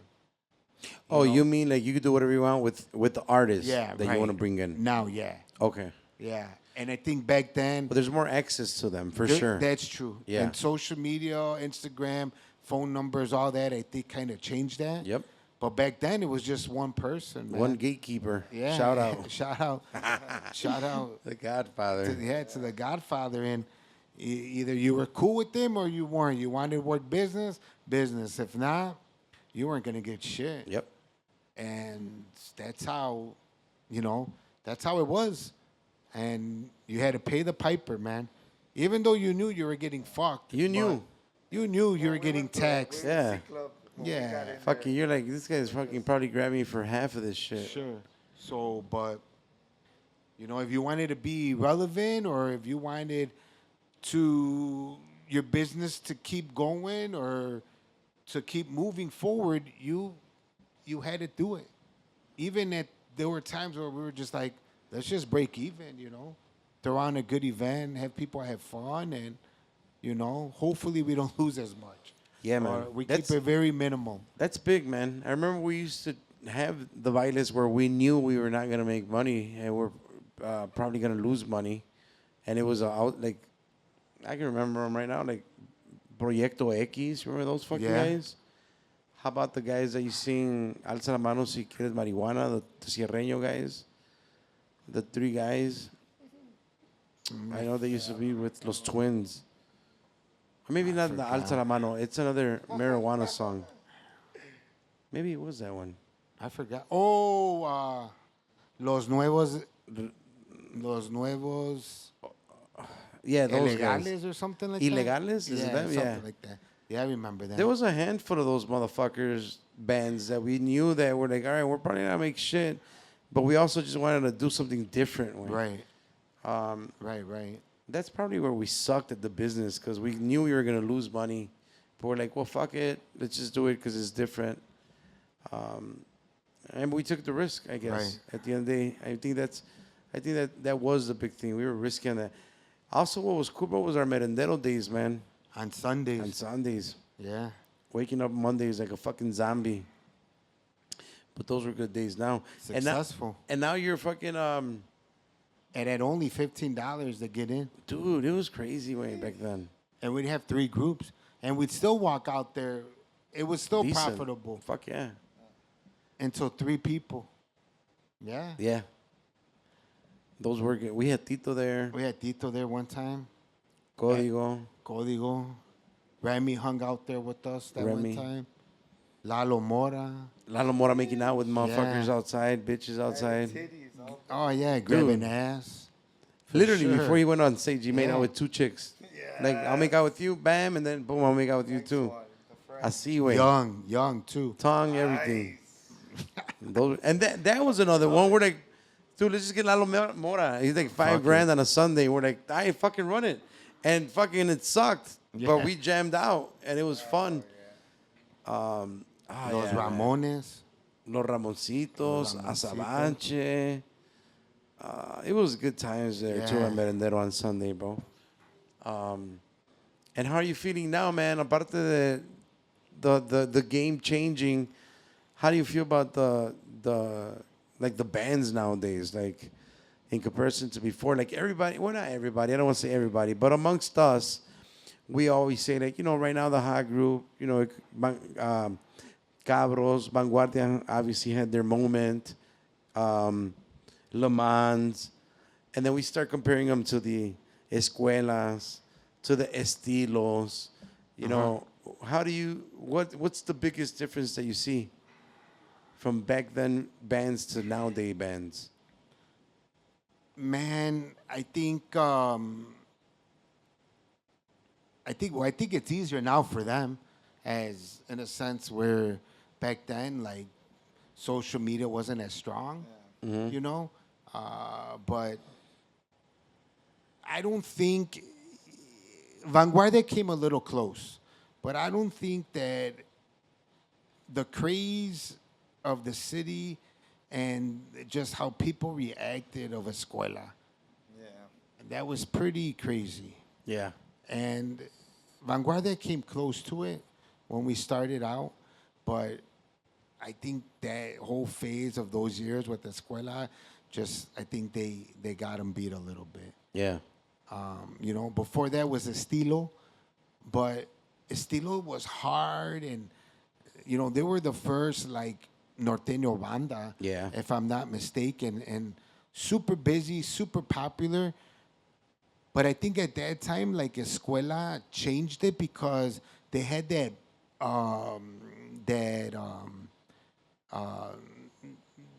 boy band image. So they attracted like that young array, crowd, and the young girls and all the fans and everything, and it was crazy. It was crazy to see all of that. It was crazy to be a part of it in a sense, and it was a good time. I don't see that much of craze now. Vanguardia had it when we started off 6 years ago. There was a big craze like that. But you started when Vanguardia came out. You were yeah, working with them since the beginning. Since the beginning. Yeah, going back to after I left 64 into I was running groups also. I just didn't see the doing the bailes and everything got a little harder to me. I didn't see no more fun in it, I guess you could say. And also not, as far as making money, no potential. You were breaking out even, losing a little and whatever because, and also I didn't have a venue too.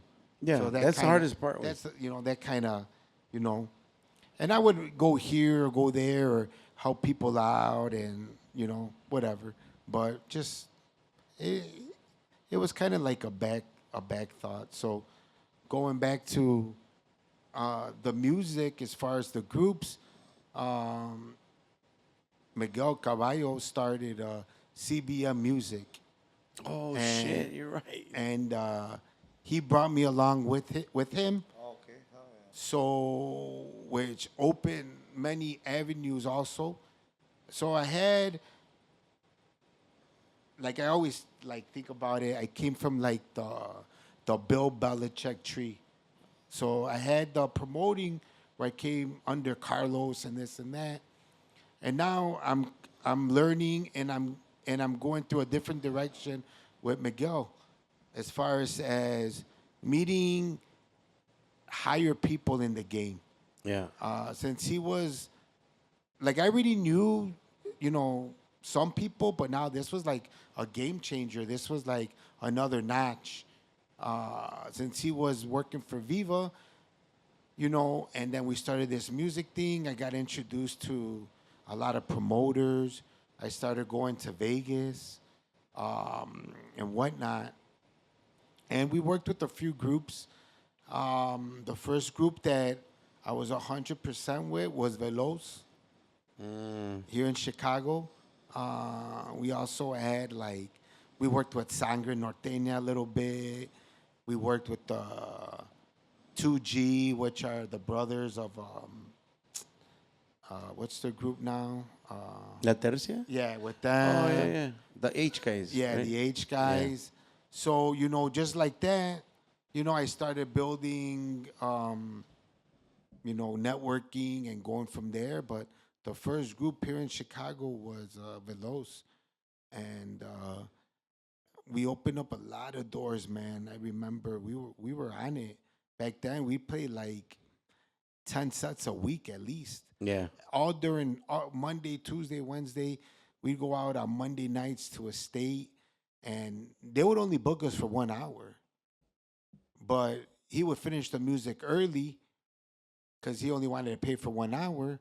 But then everyone's right there. Everyone has bottles and this and that. And, well, since I've been in the game a little bit, I knew who you could ask or who you could talk to. And I knew they didn't want to go home. I knew they wanted to keep partying.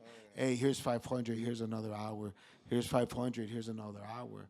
So every Monday, they used to do it every other Monday in the summer, and it was successful as fuck. We played 3-4 hours there on a Monday. So, we did a lot with that. I traveled with them also to California, Denver. Excuse me. We played a lot everywhere, which then led up to meeting Panchito Tocayo from Colony. Shout out to him. Salud. Oh, yeah. That was like his first group, and then Raul got out of Veloz, and they started forming a team of him, Hector, Chabelo, and the Lopez brothers. Mm-hmm. And they wanted Panchito's help, and they wanted my help, which that's kind of how Vanguardia started also. Damn. Since the beginning, since day one, I remember the first meeting in Hector's basement. So yeah, that's how that started, with them. So when all that shit happened, how did when being on the inside because I remember when Vanguardia came out, that first fucking video they fucking dropped, I think it was Palmal Salsa. Yeah. And it was just badass. Like you were like, damn, those motherfuckers are badass. And I remember them making like a big ass splash. Right. Like how did you feel? Like what did you say? Oh shit, this is gonna be good, or how was it at the beginning? Or You know what? I don't even remember. But I remember that we came out hard and we were gigging a lot. Like we were left and right, and just the people, the everything. Just it was one of those like just they were throwing themselves on us, and it was very popular. It was, once again here we go in the music side of the business. Stuff like we were on top of Chicago. Yeah. We were. You were the most popular band. Yeah, we were the most popular band, and we were gigging and working and doing everything. Everyone had their role. Was this, I don't remember. Did Ramiro start with you guys or no? No, Okay. Ramiro, not yet. This was 6 years ago when we started, and it was Hector, Chabelo, Edgar, his brother Eliu, and Raul. Them 5. Okay. And we started hitting hard. And then also what helped us in a little push what helped them is they just started coming out with video after video after video after video, and they were just on it. They were just on it, on it, on it, on it, you know. And with my background of people in Chicago and being cool with the promoters and everyone, that we just started playing everywhere, and we went from there. Um, I had already a relationship with Jimmy and JB from Rancho Humilde, going back to when we worked with Jimmy, and when he came with Remy, and then we lost our ass on that Wednesday. Remember? With 360. Yeah, and after we were on a high, That was didn't- crazy. That didn't last too long. That was fucking nuts. one? Yeah. That was a memorable one too. Yeah. Yeah. Yeah. Pues perdimos casi todo lo que ganamos el día de Tito and Alfredito. That was Sábado de Gloria. Wednesday. That same Wednesday, we had Grupo 360. And Merendero. 2 hours. It was the first time ever that they had been in Chicago. They were going to be here during the week. Back in that day, bro, I mean, the only one doing during the week was V Live, Yeah. right? Yeah. And we pulled the trigger on it. I think maybe we had like 20 to 50 people. It was that bad. Yeah, if that. Yeah. It was pretty bad. And they were a hot group. They were, They were the underground hot they were group. the underground Chaka group from LA. Yep. And we're like, fuck it, let's do it. Like, people will come out, Ni madres. Nothing. There were not enough corrido people back Nah. then. Now It it would have wasn't. been good now, I think. Oh, yeah. But there was not enough. I don't know. También that also changed, right? Do you think like the audience also like back in the day, did people respect their jobs more, or do they now not give a fuck at all, or what? Dude, now, bro, they're partying every fucking day, way. Is it the parents? Or, I think it's or what? it's in that aspect, it's a little different. I just think that times change, and those people that would be out spending money left and right, don't go out anymore. Now it's a newer generation. You don't see it as much, I don't think. The spending. The spending as before. I mean, I don't when I go to, these places, and I don't see it like it used to. Maybe there is, and I just don't see it. But it's just like a chain I now. think it's still There's there. new It's guys. maybe, yeah. I think just that right now the generation is just real young. I said there's that switch already that the people that were partying in your guys' era and our era or whatever are now getting out of it, and it's just the young Right. now. Yeah. And they're going just they're drinking, but they're not drinking. They're young. They get all Right. fucked up right away. Yeah. And they're throwing themselves up in the air and shit. Exactly. An hour later, they're having a lot of fun. Right. Guess, but I don't think that era. I think was too, probably started being where también like the kind of like that. Like back then, I think the younger crowd, you wanted to be seen in VIP. yeah, that's what I'm saying. Yeah. That's what I'm Back saying. then, you mean? Back Like, then. back then was starting the fashion of the showing off. Like Right. I want to be the guy. I wanna be with VIP. with all the bottles. Right. I want to be the guy with the front table. Right. It still exists. Yeah. I would say a bit, pero pues, I think that was the That start was of the that. yeah. That was the change. that was the That pioneer. was the same change, like you guys saying, like Escuela being the new hot fucking boom Right. group, and the Bailes El Rey being the new fucking hot thing place Correct, to go. Blah, correct. blah, blah. They all have their fucking era. Yeah. Their And times right now are it's different. really young. Maybe in a couple years they'll be back, or that shit will come back. To their Yeah. age group.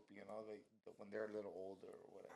But like you guys said, you go to a lot of these events now and they're fucking young kids. You Right. can tell they're 15, 16, 17 years old. I just feel know? I feel yeah they're young, but I also feel like people are out more way. Just Yeah. period way, just out more. Yeah, like that way. Never would you think of doing a baile on a Wednesday or a Thursday or a Monday. Yeah, I mean, they- when Estate did it, I remember that. I mean, Yeah. that was just like holy shit on a Monday night. Like, right. Now it's just normal way. Yeah, Fucking now go to it's- Halos every fucking day right now. Yeah. Go to Vallarta every other day. I mean, every fucking. Back then, way people from California would be like, "Oh, we party every day in Right, California." right. And we're like, those motherfuckers are crazy. Yeah, yeah. And now it's Chicago's the same thing. It's every fucking day. There's somewhere. If you want to hear live music, someone's gonna have it. Way. For sure. Someone's gonna have it. Oh yeah. I for think sure. it has a lot to do with the parents being like our age now. Like we're the parents, and we're like, well, fuck it, you know, go party. Here's $100. Get the fuck out of here. Me and mom wanna bang and shit, or something like that. But those are good times, way. Those are our fucking partying times. Ahorita, way, how do you feel? The Vanguardia. How did you take the whole fucking change? Like, how nervous or how stressed out were you, or what was going through your fucking mind on the manager's aspect? Well, yeah, we'll get into that, so I'm not jumping around. Okay. So when we first started Vanguardia, like I said, I had relationships with this, and what helped us a lot too when we got strong, right at the tip was, I called JB and I told him, hey, I got this group, blah blah blah, and Jimmy would come out with his Corridos de la calle. yeah. Yeah. So I put Vanguardia right away on those. Damn, they had a song on there. Veloz had a song on there. Even Angel had a song on there too. And that was all too, from me and Miguel talking to them and being cool with them and whatnot, that, that opened up a lot of avenues for Vanguardia. I mean, Jimmy took out our first CD, which probably was not the right idea or the business move, now that we look back at it, because they made money off that CD, but we, at that time, we looked at it as a stepping stone to get more out there, so he took it out on his platforms and whatnot. But I remember right when they took that CD out, we went to Cali for like 2 weeks, and we were out there gigging. We were out there for 2 weeks. So when all that happens, well, obviously it ends up coming that they sign with them. That's later. Yeah, At, later. at first, we were like, we were our age group, but not technically. It was more of a like, we're cool. I'm cool with them. They would help me out. They invited us to do videos out there with them. I think only like one came out, but they invited us from one day to another. They're like, hey, we're gonna do videos from other groups from The album, the album. the Corrido de la calle. Yeah, they're like, we need you guys here tomorrow. We're like, Damn. what the fuck? But we're on cloud 9. We're like, fuck yeah, let's go. Like, boom, we bought the flights and we made it happen. We're out there on Tuesday. And they told us, hey, come to this area, come to this place, outdoor, indoor. Right there you had at the time where El de la Guitarra was at. Oh yeah. Hijos del Garcia, Legado, Omar Ruiz was there. Like, that's when they were barely starting. Yeah. And we're right there filming with them and everything in this and doing collabs and whatnot. And, that was a start.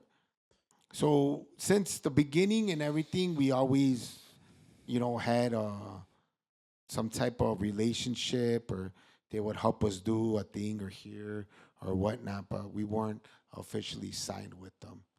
It was more just like, we're cool, and, they helped us out. Yeah. Yeah. So it was how long before then you guys do end up signing? Because obviously there was. That was a couple years, because I want to say Edgar and Eliu were probably like 2 years until they decided to do their own thing. And then Marito came in. And we had Marito, and at that time it was just a 4-man group. And I would still be on them. Like, is that when they signed, or did they not sign yet. before? Oh. No, not yet. Yeah. It was a 4-man group for a while. And, I was always on them. And I would send them songs, and they liked it, and this and that, and whatnot. and Jimmy was a big fan of Ramiro. He's a big fan of Ramiro. So that was kind of they found out that those banderas, was it at that time? They broke up and that they were coming in to form, Vanguardia. And in their minds, it was like, damn, the two hottest groups in Chicago are coming together. Like, this shit can blow up, And they called me up and they're like, hey, we're going to be in town. Let's meet up. Let's talk to the guys. Let's see what we can do. And yeah, we went. We went to Canton. They talked to everyone to sign this, that. We met again here in Chicago. And it was a while until we finally, until all the guys agreed to, let's do it. So they all finally agreed and they wanted this and that and whatnot. And we went out to Cali. They wine and dine us and, we went to Jimmy's penthouse. And I just seen him put up a post of the penthouse. Remember that? yeah, Did you see it? the penthouse, and we're up there chilling, and all the guys are there. And at that time, you got like Nata right there, hanging out, smoking, chilling, Legado, everybody. And yeah, we had a meeting, finally terms, boom, everyone signed. Damn. That's already when Ramiro was in, Usmani. And I think that was the point where I was like, fuck, I was like, our life's going to change. It was like right there was like, wow, like we're here and this group is like solid and, like it was like a dream team, And yeah, we signed and then COVID hit. And right before that, we only got to play like 2 gigs with them. They wanted us to wait. They wanted us to wait a couple months to get things going, to take out music, to try to, And, I think we needed to make money. And the guys got a little impatient. There was also a bad communication with them and their part. Too, that kind of brushed these guys off a little bit. And it was the whole thing of, us being here and them being over there. And honestly, at that time, they lacked a little organization. They did. Well, I'm sure it was new to them. O sea, they've been doing it forever, pero yeah. They were blowing up. They were blowing up at Right. a different level. No? Right, yeah. And we were just like, I guess you could say an average group or whatnot. You think it would have been different if you guys were out there? Yeah, You think because it that would would have been more of like, when we went out there, the few times that we did, they would just hang out at the Yellow Room. And, Nata would be there, Fuerza Regida, JOP, all the guys would just be there chilling.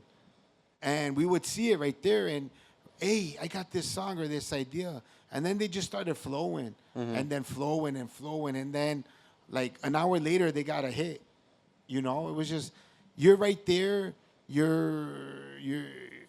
There's more, more things to do because you're there, It was harder for us. So like to do a banger with whoever, it could have been done like that. Yeah. Instead of us being all the way over here. So then COVID hit. I think that hurt us. We got to play 2 events with them, technically. We were in Dallas. And we played with, it was with Junior H and Esteban. Gabriel? Yeah. And yeah, we opened up for Junior H at that time, which who would have thought? Hell yeah, who would have thought? Fuck. Like, that's crazy. Nuts. That's super crazy to go back and think that, But yeah.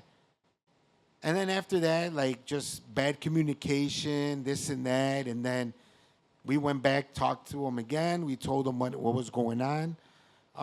You know, the guys, I believe, got a little impatient. We weren't working,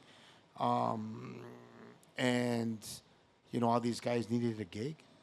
You know, so they decided that that's then when like Ramiro got left, and then wanted to do his own thing again, and Usmani went with them, and we went and we told them, you know, hey, this is what's going on. These guys are out. We're still down, but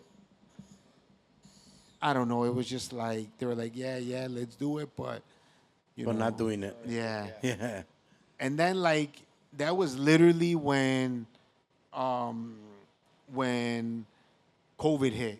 Like we went out there like Monday or Tuesday to go talk to him, and I remember like people with masks and wiping everything down, and I was like, what the fuck's going on? Like I didn't think it was that serious, but like we came back on Wednesday, and Thursday or Friday of that week, like they shut everything down. That was like the first time, the beginning. So then we stopped. No gigging, no nothing, no, you know. And then, you know, nothing really happened after that with them. They let us go. Like they didn't say no, you guys can't play or nothing like that. We took out the Yaki video with them. Oh shit. That was Yeah. still with them? That was with them. They took that one out. Yeah. You know, well, we made it. Actually, we did everything, and then that was the song or the video that we just handed it over to them, to be honest. Yeah, we did that. Marito, shout out to him. He was the plug for that one out in Cali. Obviously, because he's worked with them so many times. Yeah. So yeah, we did that at Hector's aunt's house in the backyard, and yeah, did that right there with them. And yeah, we gave that one to RH, and they took it out, and it got like crazy amount of views, but it didn't lead up to anything really Yeah. at that point. So yeah, that's kind of that point. The going back to like the change. The change was rough. Uh, the change was rough in my point. Everyone was really open minded. It was I couldn't believe it, and I still, you know, I tell them straight out, are you sure? Are you sure? Are you sure you want to do this? It's like, yeah. You're positive. Yeah. I just felt that it was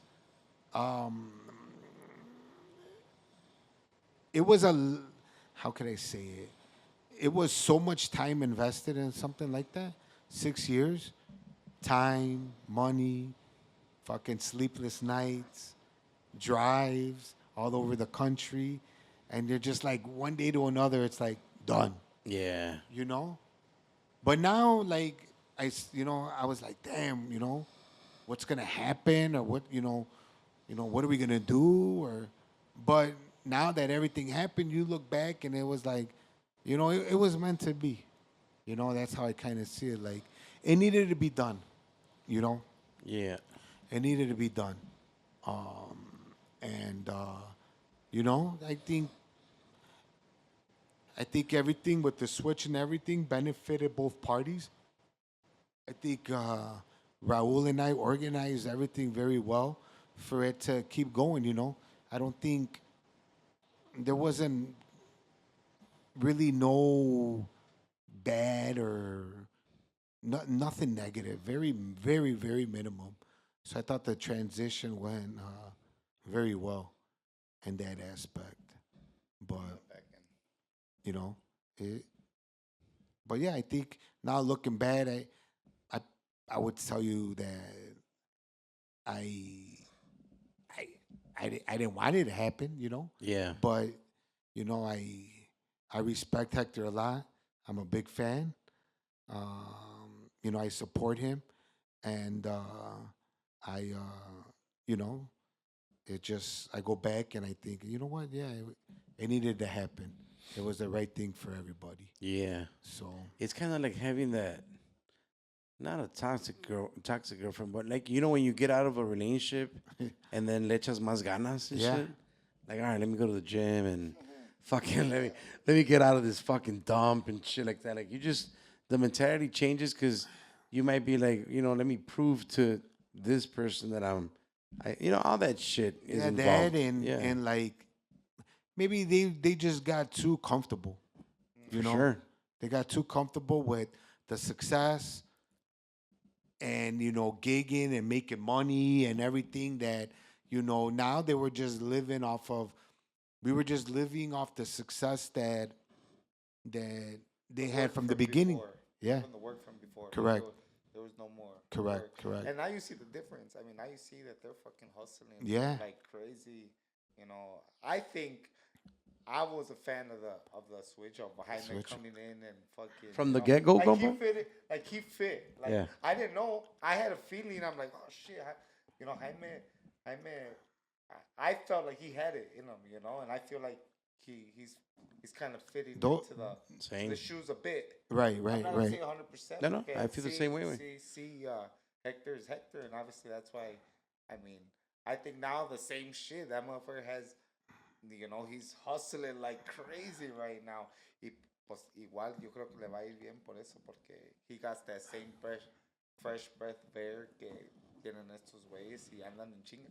And exactly like you said about the rancho thing before, you know, like now these motherfuckers that they're working in the same company, they see, you know, you see one motherfucker doing more, so like, all right, well, let's do more, Right. let's do shit together, or let's do this, let's do that. So I think it's The thing that benefiting everybody. that I thought was awesome was I was down, not down, but I was kind of upset or like, what's gonna happen or this or that. And what really changed for me, seeing the guys, their work ethic, they're hustling, they were working nonstop in the studio, doing this, doing that, and it was very what's the word? It was very intriguing to me. It was very inspiring. Like it was like, they're putting all this work in, they're doing everything that they possibly can. And it's like you either get on the fucking train or you're gonna get left behind. Yeah. And that's kind of like seeing them being so positive and motivated, it made me, more motivated Yeah. to Get out of that like negative thought and shit. exactly. Yeah. Exactly. So I respect how they, they were on it. They nonstop took it every day. themselves, yeah. Right. So that was pretty cool. Very cool. Yeah, fucking, we had Chavelo here the last one, and he was, I mean, nonstop, just very positive about the whole situation. Way. Right. That on top of like him doing his journey, his I guess everyone's yeah. doing like, fuckers just eat plants now or something, right? Or Yeah, some he's shit. he's on it, man. He did a whole 360, man. Yeah. Good, God bless him. Good for him. He's on it. He just that little switch that it was probably that time of his life where Yeah. he's seen things differently, and probably Raul yelling at him and shit too, and it turned on, and after that one like just conversation, he said, "Fuck it, I'm gonna change my life for the better," and he's been doing an amazing job. Yeah, he's been doing very well. That's a great transition to go into like, if I can ask you, when did you feel that the switch went off for you? Way? Like we all went through it. Way. The switch for That fucking me, switch just like boom, and you're like, because I mean, you're not a big drinker anymore, like Nah. before. So a switch turned on, right? yeah. I would say when my girl was pregnant Okay. and my daughter was gonna be born, and I was doing events or helping out a friend, but I was doing the events on Thursdays at Groucho's, and I got lit up one day, like just lit up on a Thursday, and I I don't even, I forgot what the circumstance was, but I had my girl at home, and I ended up like falling asleep outside in the car, and she was worried. And right there was kind of where the next morning, she's telling me, and like the switch, like, you know, came up, hit me, and said, you better change your life. Yeah. Stop fucking around. Um, you're gonna have a daughter. You gotta do something. And my daughter was born in 2020. She'll be 4 next week. And I took a little time off. I took about 2.5 years off with the groups too. I left. I was always there helping them out. I would still book gigs out of state for them and here locally. But as far as going with them 110%, it was I had stopped all that. Do you think that that was part of also like just help you with the process of getting it out of your system and shit to not be around it, or no? Yeah, I guess you could say to a point. It was, that just that what hit me was just having a daughter, Yeah. and you think differently, I could see if you have a son, I would say, but when you have a daughter, it's like, it really fucking hits you. Yeah, yeah, yeah. It's like, so yeah, and I had to take care of my daughter and my other two daughters, my stepdaughters, and and let's go, and I didn't want to be that drunk, or that person. I never was. I was a social drinker. I never drank at home, but when I went out, I liked to have a good time, and it would be 3-4 nights a week, but yeah, that was that was the switch, I guess you could say. And along that, my girl helped me to look at things a little differently, look at more as a business too, and stuff like that. And but yeah, that's kind of where you know Where that it turned. yeah, when you turned it on. Yeah. Yep. Yeah, I went like I don't know how many days exactly without a drink, and but yeah, I stopped. I stopped a lot, so it was good. It was good. I'm glad I did that. Hell yeah. Congrats on that. I'm happy Yeah. for you for that way. I'm glad I did that, and you know, got away a little bit and see same shit. You come back and you didn't miss much. No. No, but you know what the great thing about it? The mindset is different. Way. Yeah, the You know? mindset's different. Yeah, The mindset is different. You come with an objective. You come with a purpose. right, You don't, really care who notices you and who doesn't. right, Who right. hands you a drink and who doesn't. Right, all right. that shit. Correct. Yeah. So, but yeah, that's that point. But How about doing bailes, G? You would think about doing that ever again? I mean, I on your own, not with the bands and the anniversaries. I'm just saying, like, for you to be There- like, you know what, fuck it, I'm gonna try there's it. always you know you always get that itch, but man, it's like it's tough now. It's whole different as far as is like what artists could we even get, Mhm. and where are we gonna do it?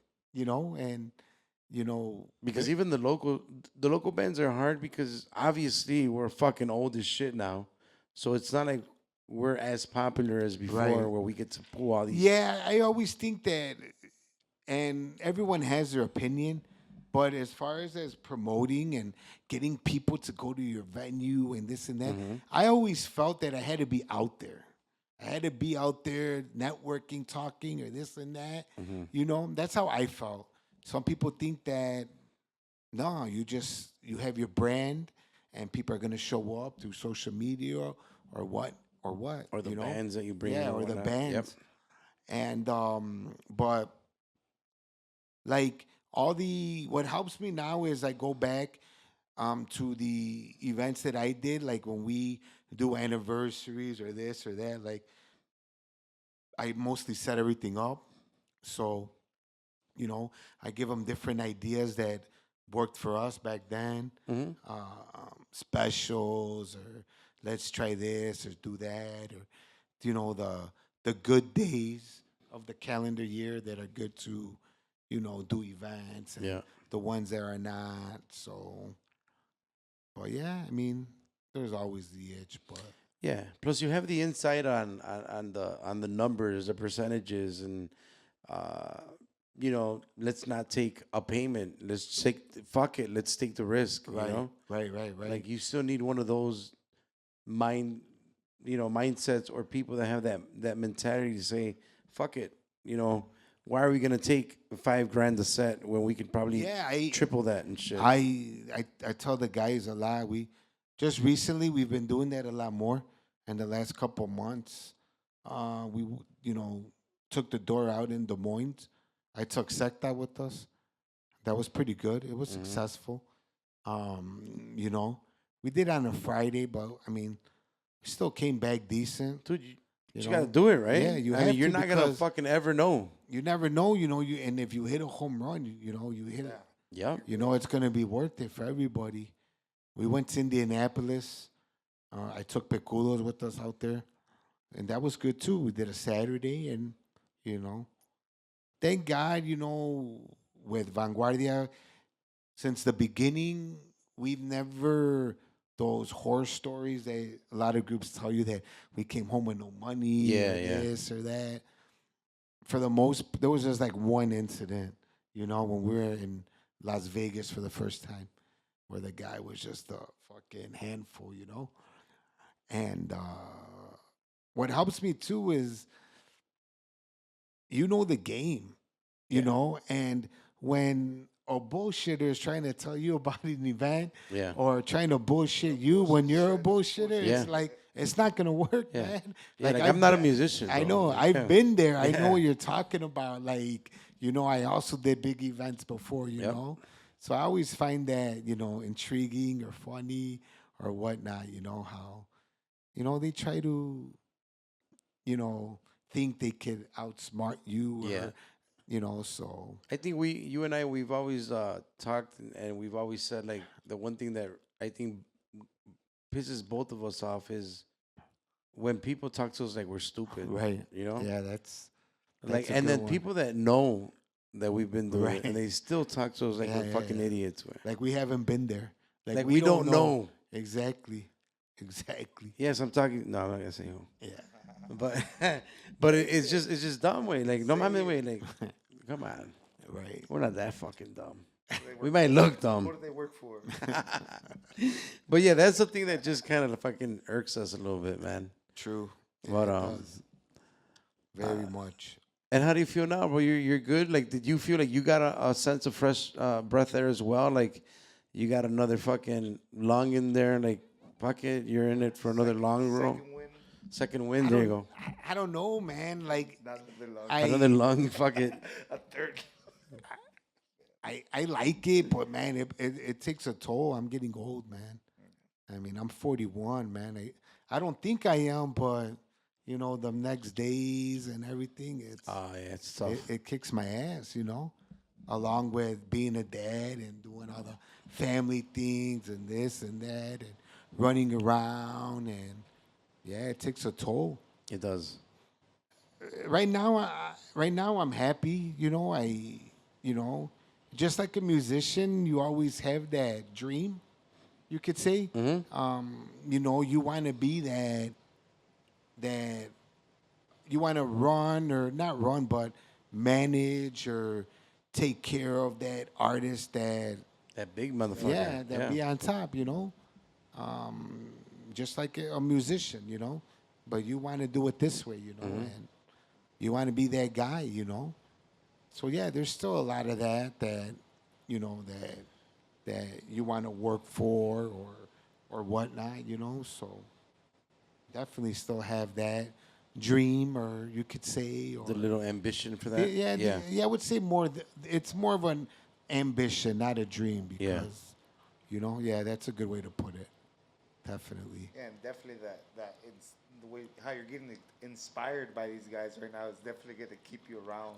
Yeah, that too. Especially seeing them fucking, go at it again. Right, hard, Like, fuck. right. Well, maybe it could happen again. Right. Maybe this time's the time. Yeah. So, yeah, that itch is probably always gonna Definitely. be there. For sure. I was gonna ask you too. Go ahead. I don't want to put you on the spot, but I am. How do you feel like Viva will forever just be the one, or do you see from back in the day that we were doing shit to now?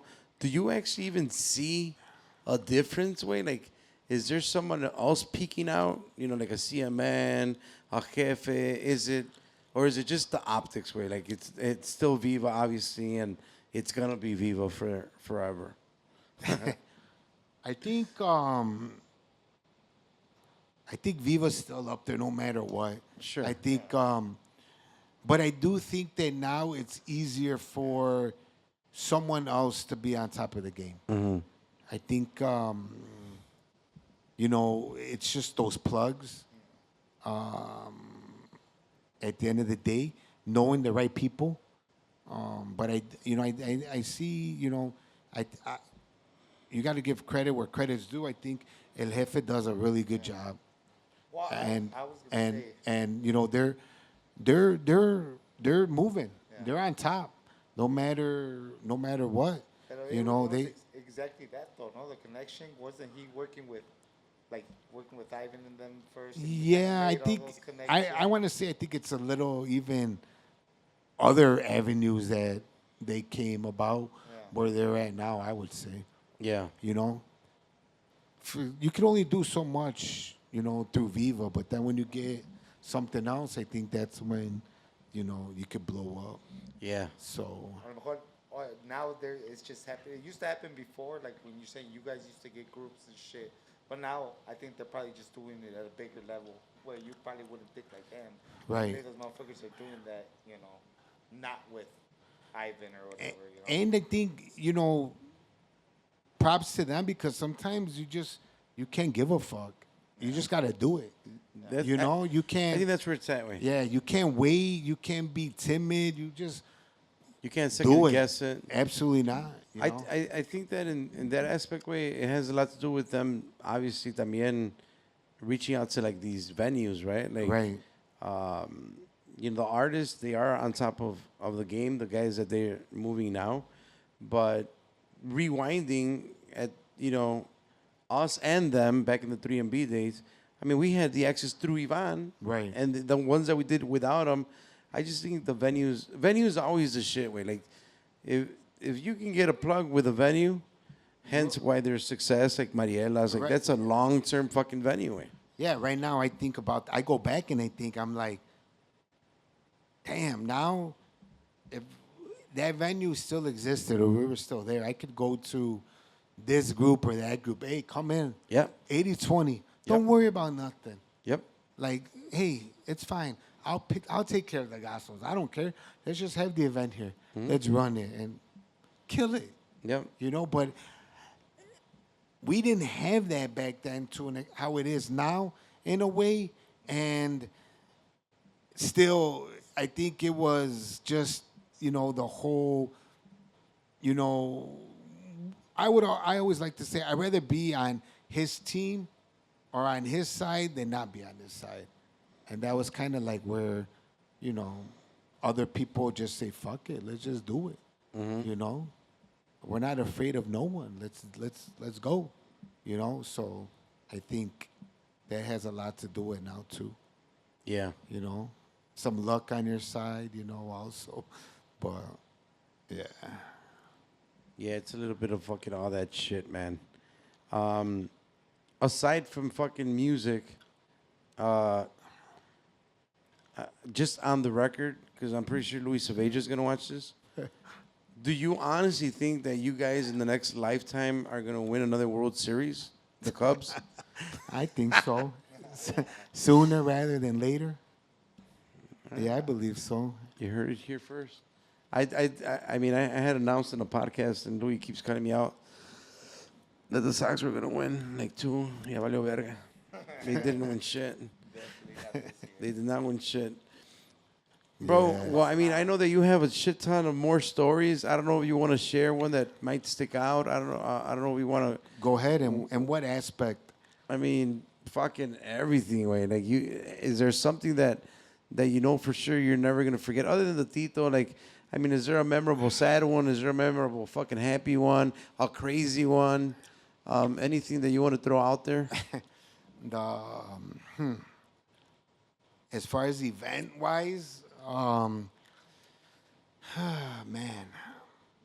Well, the Or a Tito, fucking party story? Give me a goddamn party story. Fuck it. the Tito one with when we did the event, and I was super jacked, and I went on stage like a dumbass, and now I look back, and every time I see that, I'm like, what the fuck, man? It kills me. And I go and like he's performing, he's all white, Tejana and White everything, Tejana. just jamming, and I go and I try to like give him the bottle and reach around him, and I knock the fucking Tejana off his head, and it goes rolling on the floor and shit, all the way on the floor off the stage, and he looks at me and he's He yelling, gave you that like, look, right? Get this motherfucker out, and they're like, we can't, he's the owner, this and that, and he was pissed. Damn. He was pissed, and then Share that one. yeah, he was pissed. Oh, that's badass. But next time he came, he just seen me and he just started laughing, and it was just kind of one of those things where like, he remembered, you know, and he just laughed about it, and we just started bullshitting and talking, and it was cool. But that one night he was pissed, Yeah, I remember that super shit. pissed, super pissed Better that ending night. to the story. Yeah. That next time it was cool because The next time was cool, man. Yeah, he was cool. It's like, We had he him at made a Merendero on a comment. Sunday, right? Yeah. Remember that one? That one was badass. that was, I don't know too. if that was, yeah, well, we did we had him at the Rancho, remember? He Oh, played, shit, at Consuelo? yeah, he played with Yeah. El Coyote.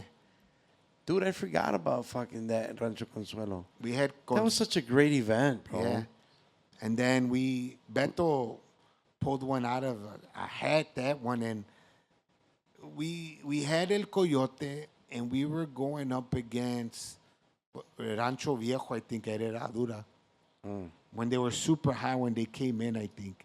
And we're like, we have to do something. Or they had two groups. And Beto was looking online or whatever on Facebook, and he found out that Tito was close by. I think Indianapolis I was on going to say Saturday. Indianapolis, yep. And he called them right away, and boom, they're like, yeah, let's do it. He came here Sunday, 2 sets. Sunday night we did at Merendero was slammed Slammed. because there was no work or nothing on Yep. Monday. And yeah, Consuelo wasn't as great. No, but Merendero was slammed. Merendero was fucking slammed, way. Yeah. And cheap. He was cheap. I want to say we gave him like 8 for 2. I was going to say $8,000. $8,000 for the day. Yeah. Yep. Super cheap. nice. Because he was Super. already here. Yeah. So Ah, we yeah, got lucky on that was a motherfucker. good one. That was a good one. We also did Remy out there, right? At Consuelo one We year? did. One of the times? Yeah. Not too good. We It was gave okay. Consuelo a lot of love that fucking summer, dude. Yeah, but we had like, I think 6 dates. We had a summer out there, Something yeah. like that. Yeah.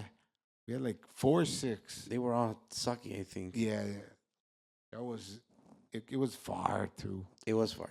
It was far. Yeah. Any It was far. anyone you want to fucking shout out? Do you know this too, bro? Yeah, I mean, Send your shout out right now and forever. well, all the guys, my family, everyone in the industry and whatnot. You guys, thanks. But yeah, as far as that, Yeah. what else? Any other questions or what? I'm trying to think what else we can fucking hit from back in those good fucking days. I totally had forgotten about your 64. Did a lot of traveling, man. Miami, Texas, You did a lot of that road work. yeah, Minnesota, Cali. And that was like in a short time span too, kind of Yeah. thing, right? Uh-huh. Because I remember the first time, remember when we went to Georgia? Yeah. And that was one of the first times that we had actually Yeah. gone out. Where the van almost fell apart. We had a fucking tire explode on us. That was for Beto Camacho. We went to Georgia too Yeah. for them. For his Did you cousin. also go with us when we did the events out there? No. No? I didn't. No, I didn't. I remember we did yeah. Yeah. I wanted to, but because of work or something, I don't remember why, but yeah, I do remember that. We Yeah, went twice. We did Noel Torres. Was it Noel Torres? Yeah, we Yeah. did Noel Torres. And then we did it to Chicago. Remember we took Yeah. Banda Real, Estilo, and Orejones out there to Georgia yeah. one night. Estilo, no? Was it Estilo? Yeah. Yeah. Yeah. Those were good fucking times too, man. Right. Nah, man. I mean, other than that, I mean, what else did we, I know you have a long fucking years that we're talking about, but what else did we fucking do, man? I got something for right now. You know, Okay. obviously you're manager of Vanguardia, but besides Vanguardia, who else in Chicago do you see with the most potential to do something? Well, right now Or is there any? Or do you no, think yeah, none of them have it? there's a lot, man. I mean, you know, right now I work with Vanguardia like 110%. As far as booking and this and that, and I want to say about 85% I'm with them on the weekend. The weekly gigs are a little tough because I get up early to work and the Sunday nights, but that was all understanding before I came back, you know. Now I've been back now for about a year, a little over a year. So I'm helping them out. I'm affiliated with Colony Music. So I book Sisma. Okay. I'm help booking with Hector too. So I have them three that I help out. Also, Diferente Frecuencia because they're part of the company also. So I help all them mostly book, gigging, out of state here, and give them my view on things. I don't cookie cut. I try to tell it how it is, or I try to be honest. Yeah. I think that if you always tell someone that they're good, or this or that, they're never gonna reach a potential. Sometimes with some of these artists or groups, you have to, get them to understand the aspect of a business owner or the aspect of a promoter, because they're only seeing it in the side of a musician, and it's like both that you have to kind of try to bring together so they understand, that maybe we can't charge this amount. Maybe we could only charge this. If we want to keep working and trying to get out there more. So that's why I just try to honest and tell them things of that nature.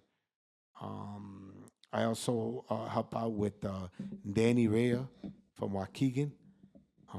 He won Tengo Talento, Mucho Talento about 4 years ago. He was signed by Sony. A good story with him. So I met Danny maybe 10 years ago. And he was a little young kid. And me and Beto, we were working with the promoter. You might remember him. I don't remember. Forgot his name. But he invited us to go see Julian. And Three Monkeys. was it 3 months? There you go. Fernando, I think his name is. So me and Beto went to Racine, Wisconsin. And Brenda was our designated driver. And me and Beto were just there partying hard.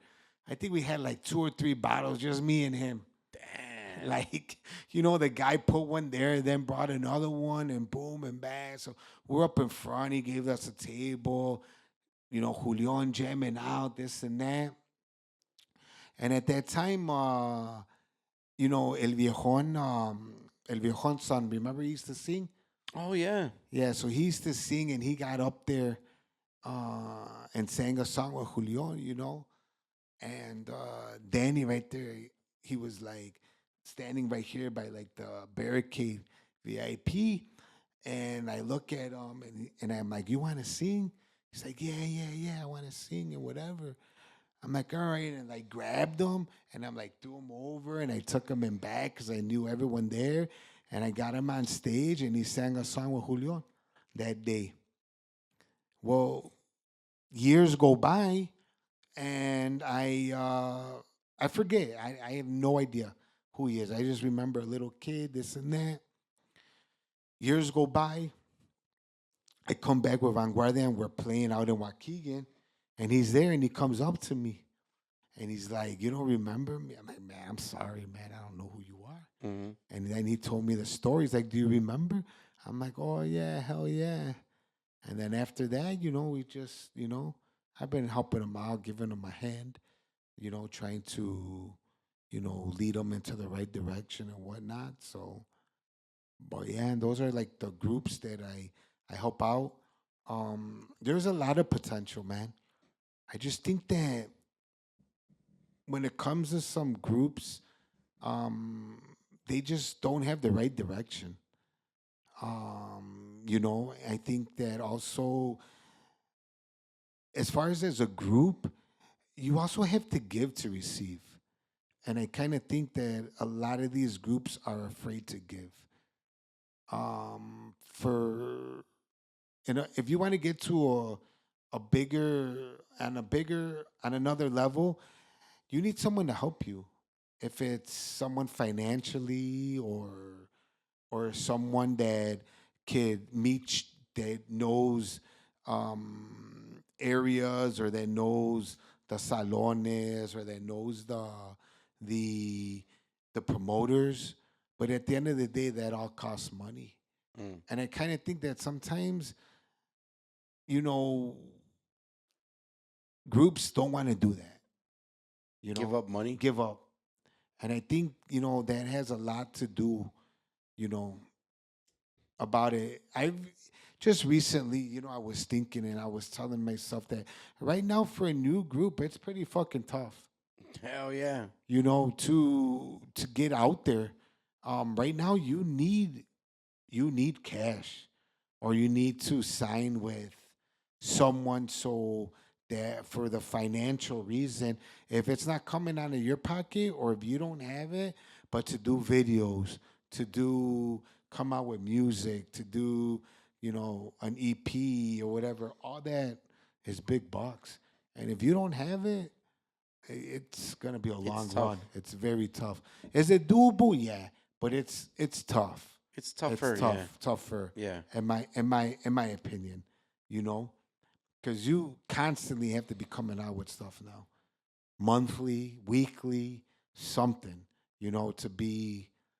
And if you even want to get to the higher to the main stage, it's a It's difficult more road. expensive. Yeah, it's even more So expensive. so I'm gonna follow that up with everyone always says, and you see it on social media. Way.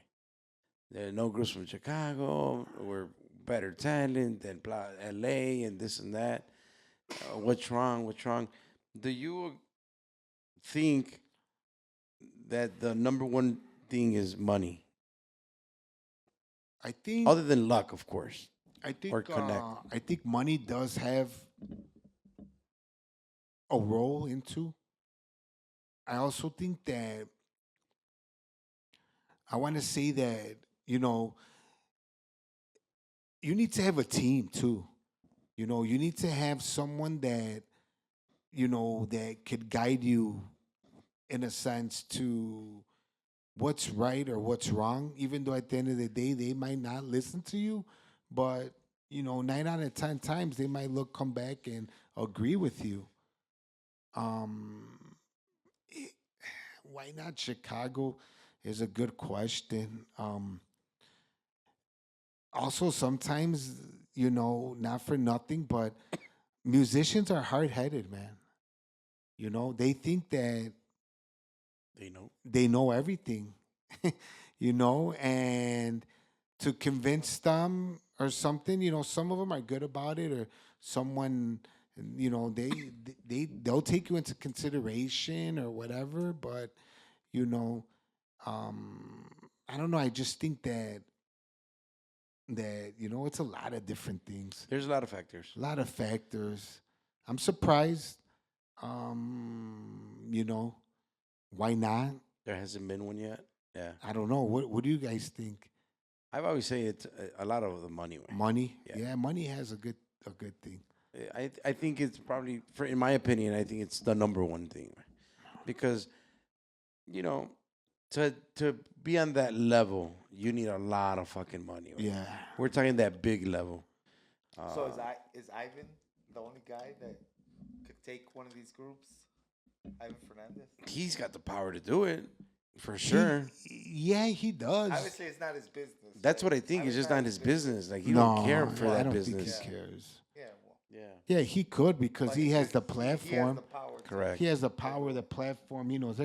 And I think there was a little rumblings of something like that, you know, back with, you know, with the people that were working in the office. They were a little bit more ambitious, a little bit more of the new age, the younger, and you know, they tried doing something like that, but Oh they yeah. never- Well, I remember seeing something like a Viva Music group and all that shit too. Yeah. but it never planned out to anything either. Shit, my opinion has, well, not my opinion, but like, I've always thought it'd be badass for like the top groups. I'll say the Vanguardia, Le Mans, Cabros, Secta, to like get together and fucking go fucking travel, you know? And put the city on real, you know, that was always like something that I always wanted to do, and I try to do it, but it's a numbers game.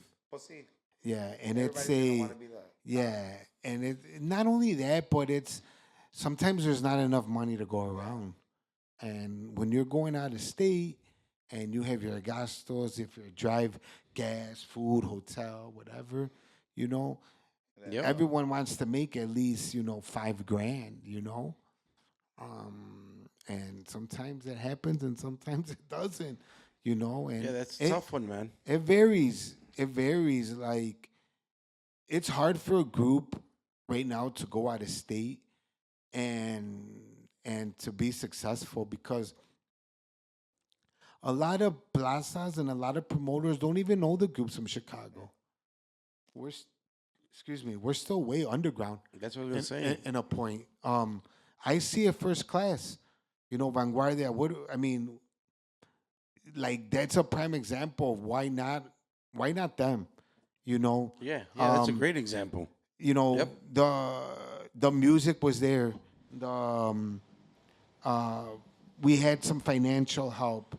The look. The look. We had the music, the look, the numbers on social platform, media, yeah, on the music platforms. It's like, why not us? You know, they had all the duetos with Eliaki, Maximo Grado, Septima. Like, there's a fucking list, you know, and why not? Like, we pushed all the white buttons, but what was that one? I guess the one thing that we just didn't have was the luck. The luck aspect. I guess the luck is what held us back, you know. But even for them, in all honesty, it's still difficult. We go to California, we could charge good. We charge well, okay, out in California, can make some money. But once we get it here in the Midwest, man, it's difficult.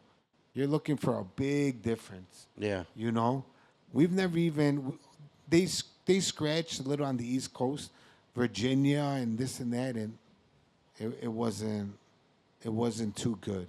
You know, so it's difficult, man. It's not easy. The Cali groups, why do they make it? I don't know, man. It's their platform, and I think of social media and numbers. In California, it's a whole different ball game. There's more people. There's a lot of good musicians out there that come from Mexico right there, and and whatnot, and you know, that's like the start of the music, and it comes this way. I guess like they've always said in a sense. Yeah.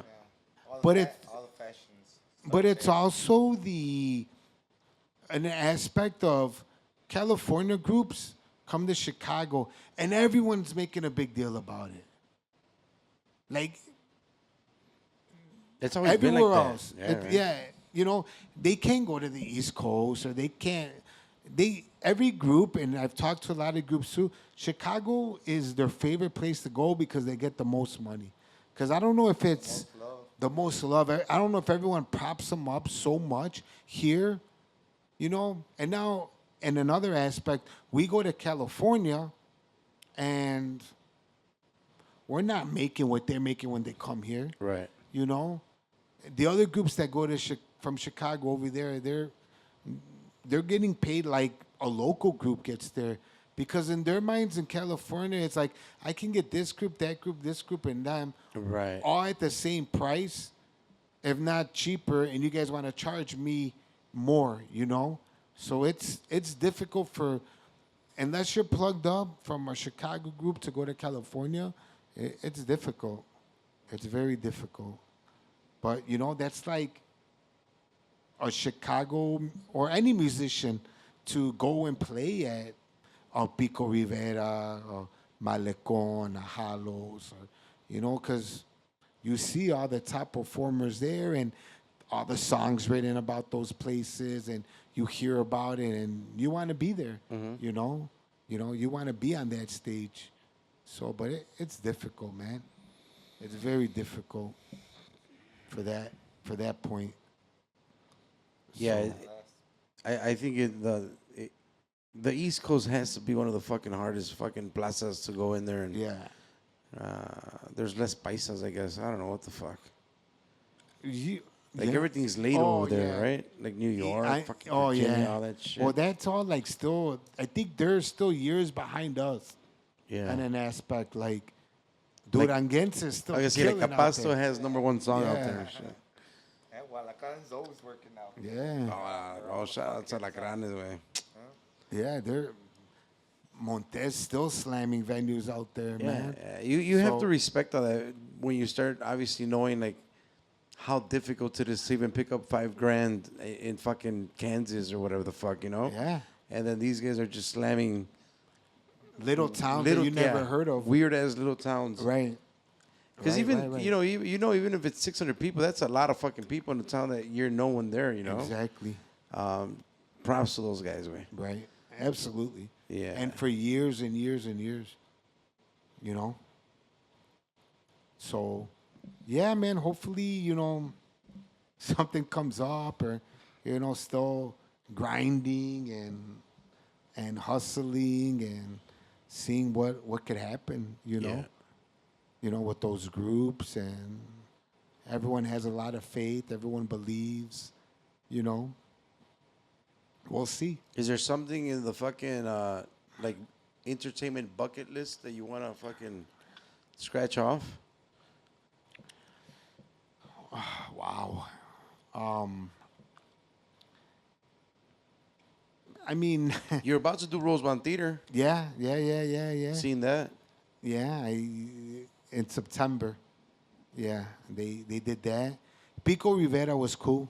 Hell yeah! I When bet. we played there for the first time, we did the Smoke Me Out tour out there. That was crazy. And that was, they fit us in. They gave us 20 minutes. Okay. But every group, not the bigger groups, but all the groups starting off, everyone played 20 minutes, 20 minutes, 20 minutes. But that was cool, just being there, like, you know, you hear about it and this and that, and, you know, it was an experience. Definitely good experience. Mm-hmm. Super slammed. Yeah. Right. So, yeah, this other, you know, well, it was like back in the day how everyone wanted to play at Aragon, you know? Yeah. That was like a That was musician's goal, the their highlight, dream, yeah, the yeah. highlight. Vanguardia got to play there once, too. We played there. When we first started off, we played. I forgot who who the main act was, but definitely we did that too. Yeah, now that's the Rosebud. Yeah, now, or all state. Fucking Al Cabro just did fucking shout out to Cabro, them. They hell just yeah, did the that's fucking all awesome. state. Hell yeah. Next thing is the UC. Someone's They- gonna do United Center, right? Who's doing Oh, United United Center? Center? I don't know. Is it Firme? Oh, they're coming right now, right? Is that I think they're going at the United No, I Center. think they're doing Tinley way. Are they doing Tinley? Somebody's doing United Center though. Karim Leon? Maybe. Is it him? Probably him. Okay, it's one of those motherfuckers. Or but- Peso Pluma. Oh, Peso. Is it Peso? Oh, Peso did it. Or is he gonna do it? He's gonna do it? coming again. I think that's where it's going to be, yeah. Peso Pluma. It's the stadium.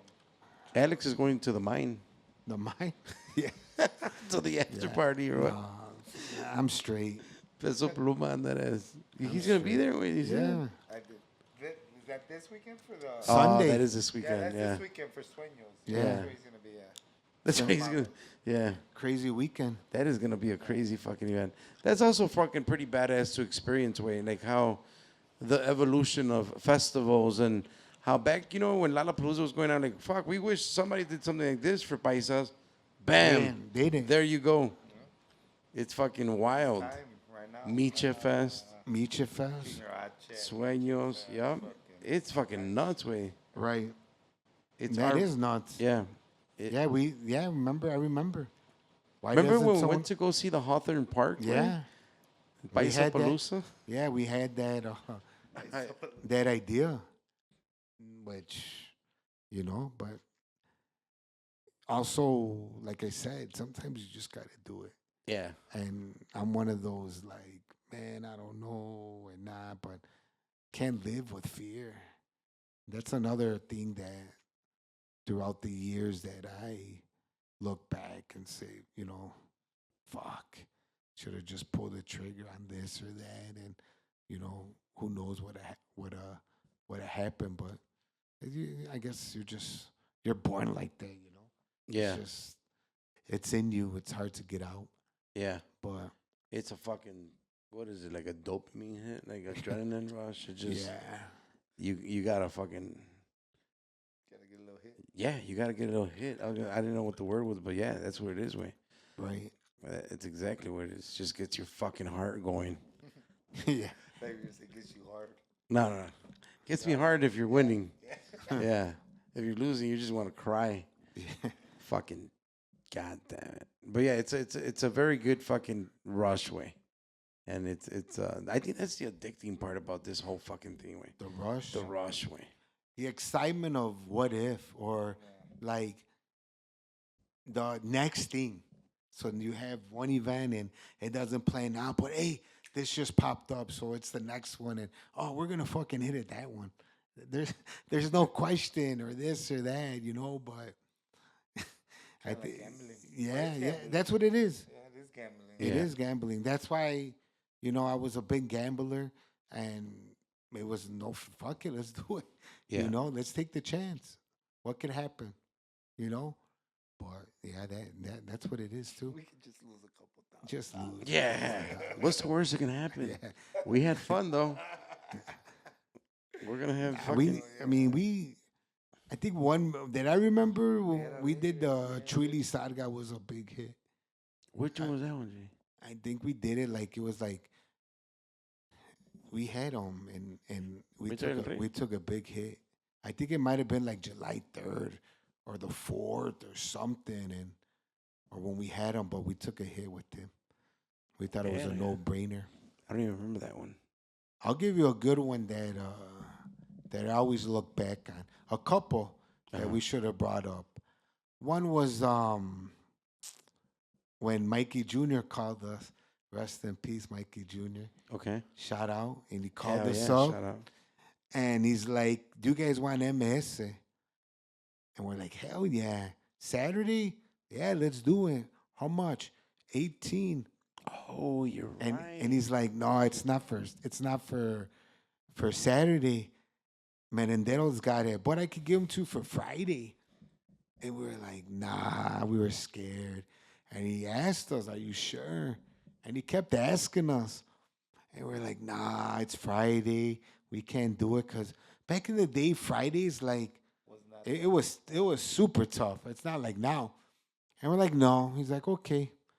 He's like, all right, like just like cocky, like in a good way, in a positive way, and like you're fucking dumb. exactly. He's like, all right, I'll put him in VIP. Remember Yeah. in Hoffman Estates? Oh yeah. Or out Was there? it MS or Jerez? No, it was MS. Yeah. And it fucking slammed. They did like 1,300 people. That's where MS was not MS now. It was coming up. But we had MS at once at Merendero too, remember? That was We did, before. was that why before. we kind of stirred away from it? Yeah, that was before. But yeah, We did it on a Black Friday thing or something. that was one event that I look back. Of course, the what's his name, Camacho, the guy from Dell. Oh, bro, we never even brought it. That was a great story. That was Ariel great sto- Camacho. Yeah, Ariel Camacho fucking story. Right. El Rey. yeah. This is this like the baile that was going to happen after Sábado de Gloria? Tito and Was it? Alfredito. Yeah, it was all mixed in there because Yeah, it was yeah, that I year. think we had a bad little bad little luck streak. at that time Yeah. because we were all set for him, which everything was sold out. I mean, we took that poster out on Monday, I remember, and within an hour, every What table were was we going sold to pay out. for them? 30, 30. Yes, sir. 30. And people were pissed. Remember? All the People phone like calls? other promoters? Yeah. Or other promoters? Yeah, remember? Oh, yeah. Fuck yeah. They wanted to get in, and why did you guys get them and Yeah. not Yeah. other venues? And we pulled the trigger right away, and everything was sold out. Everything. We were getting calls from everywhere in the Midwest, and like what he passed away like what a couple days before. Yeah, and like the week of or some shit. Yeah, earlier in the week. We He had him was that coming Saturday. Saturday, yeah, and he passed away like Tuesday or Wednesday. Yeah, you know what, bro? Fucking thank you for reminding me about that. You just got me sad.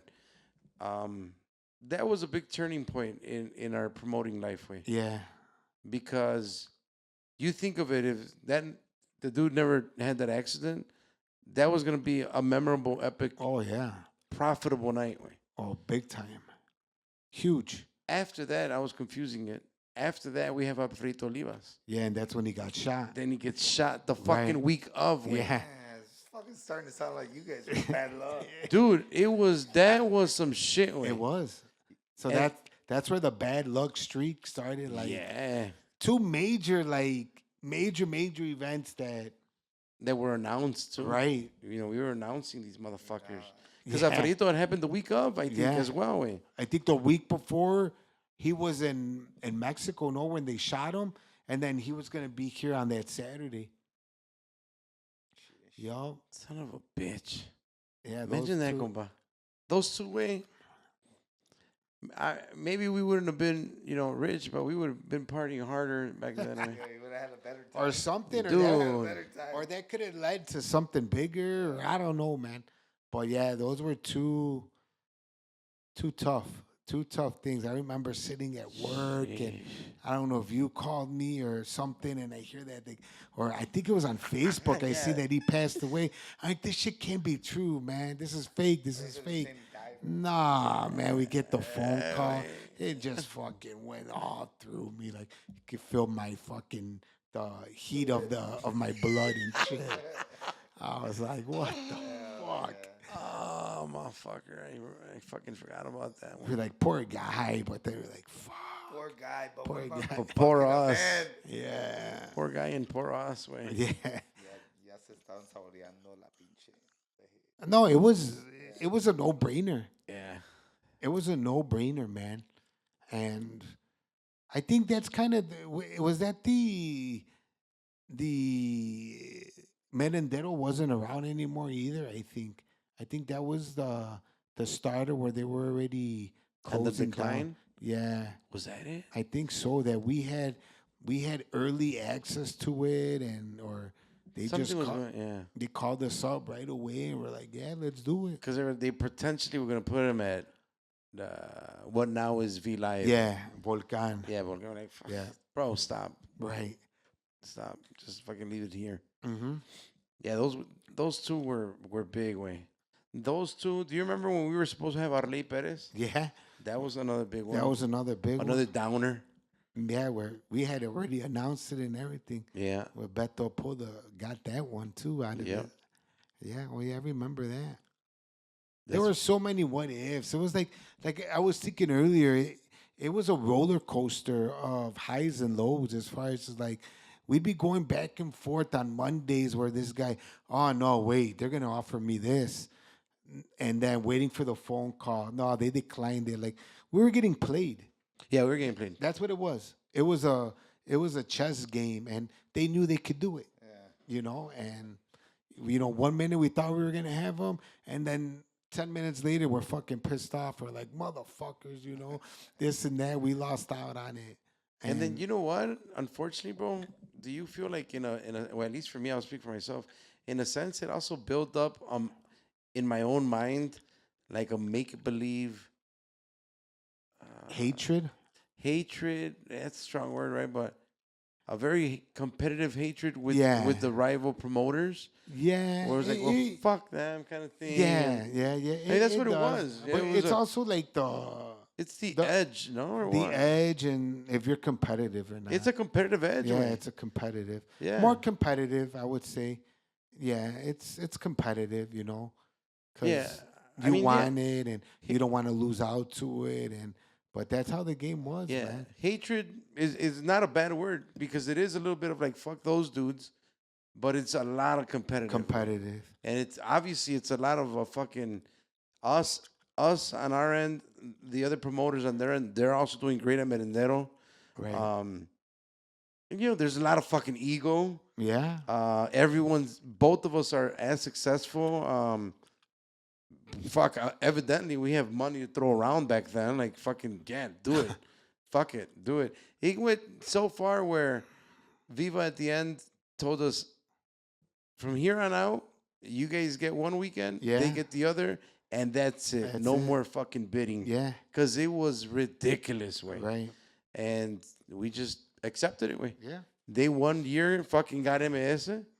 We got the Sábado de Gloria with Tito and Yeah, Alfredito. yeah. And they just had to like sit there and watch it. Just Yeah. like we sat there and watched a lot of their fucking good That's right. events. It would go one back and one this and one over there. They were the ones that got Alegres de Barranco. I remember the Yeah. very first time Alegres came too. Yeah. We were fucking on the phone. They were on the phone. It was just a shit show. It was who's It gonna give me was. more money. Right.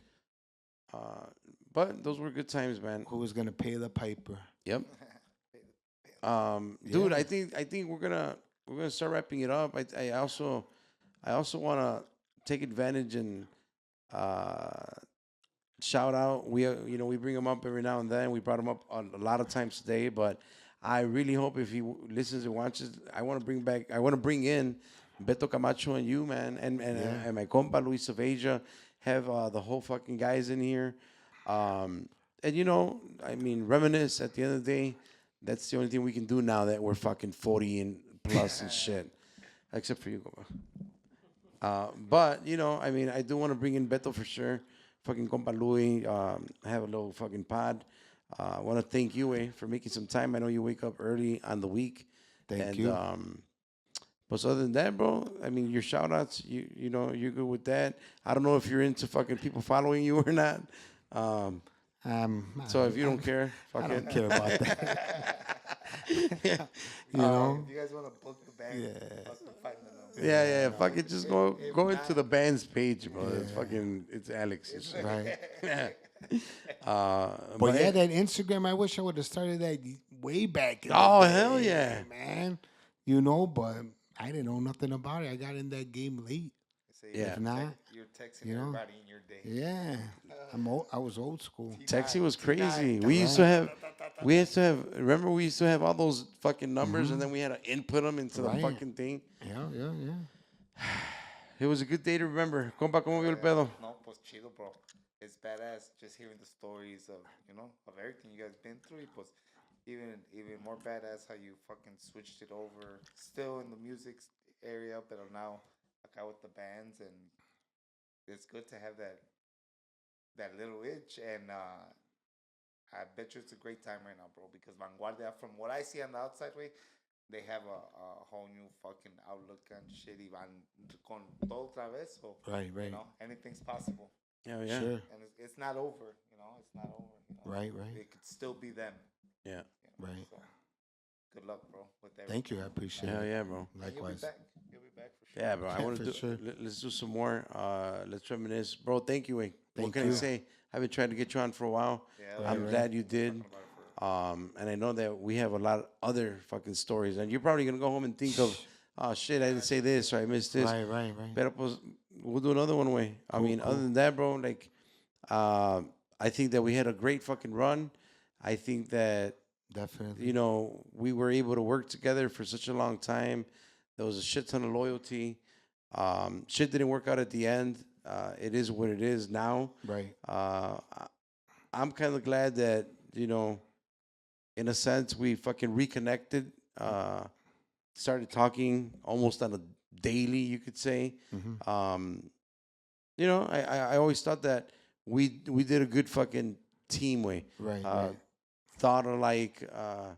And other than that, I mean, I think that that's the reason why you're still around, why our boy Beto Camacho's still around, why we still do what we do with my compadre Fry. You know, and we just learned enough to fucking just stay in the fucking loop way. Right. And we're passionate about it. At the end of the day, way, even if you don't have the same amount of time as others, you've already experienced a whole bunch of shit. Right, right. And at the end of the day, I think that's what fucking counts. I've told you before, way. I've told people in your circle, motherfuckers need to, you know, put some respect on Alex's name out there, out there and within the company. Just, you know, because you have a lot of knowledge, way. Right. Thank you. Other than that, let's fucking do another one soon. For sure. Thank you. And I appreciate it. And I always say, like, I learned a lot from you, from everyone, Fry, everyone in the team. And I don't forget that, you know. I didn't know anything. I walked in, I knew a little. And it's like I learned even more and how to do things right. And to this day, I go back and, you know, I think of everything. And I always tell everybody I'm not afraid to admit it or afraid to say where I came from or what I learned from you. And I have nothing but love and respect, and that always go hand in hand for me. So thank you for everything, and it was good. It was good. Chop it up for a bit. Hell yeah, bro. I fucking 1,000% agree with everything, way. Para toda la gente, viejones, I already know if you want to fucking support, go check out all our sponsors. Go get your goddamn mufflers, your car fix, order your shirts, do all that good shit. And please, go fucking subscribe, like, fucking start dropping some comments. We're going to be more fucking active, replying on all the comments on YouTube. And fucking like, comment, subscribe. Todo el pinche pedo. Be on the lookout for the motherfucking Fry episode coming up next. It's going to be a tear jerker. Yeah. Well, maybe not tear, but something's going to be jerking. Someone's going to get jerked. Something's going to be jerking. Something's going to get jerked.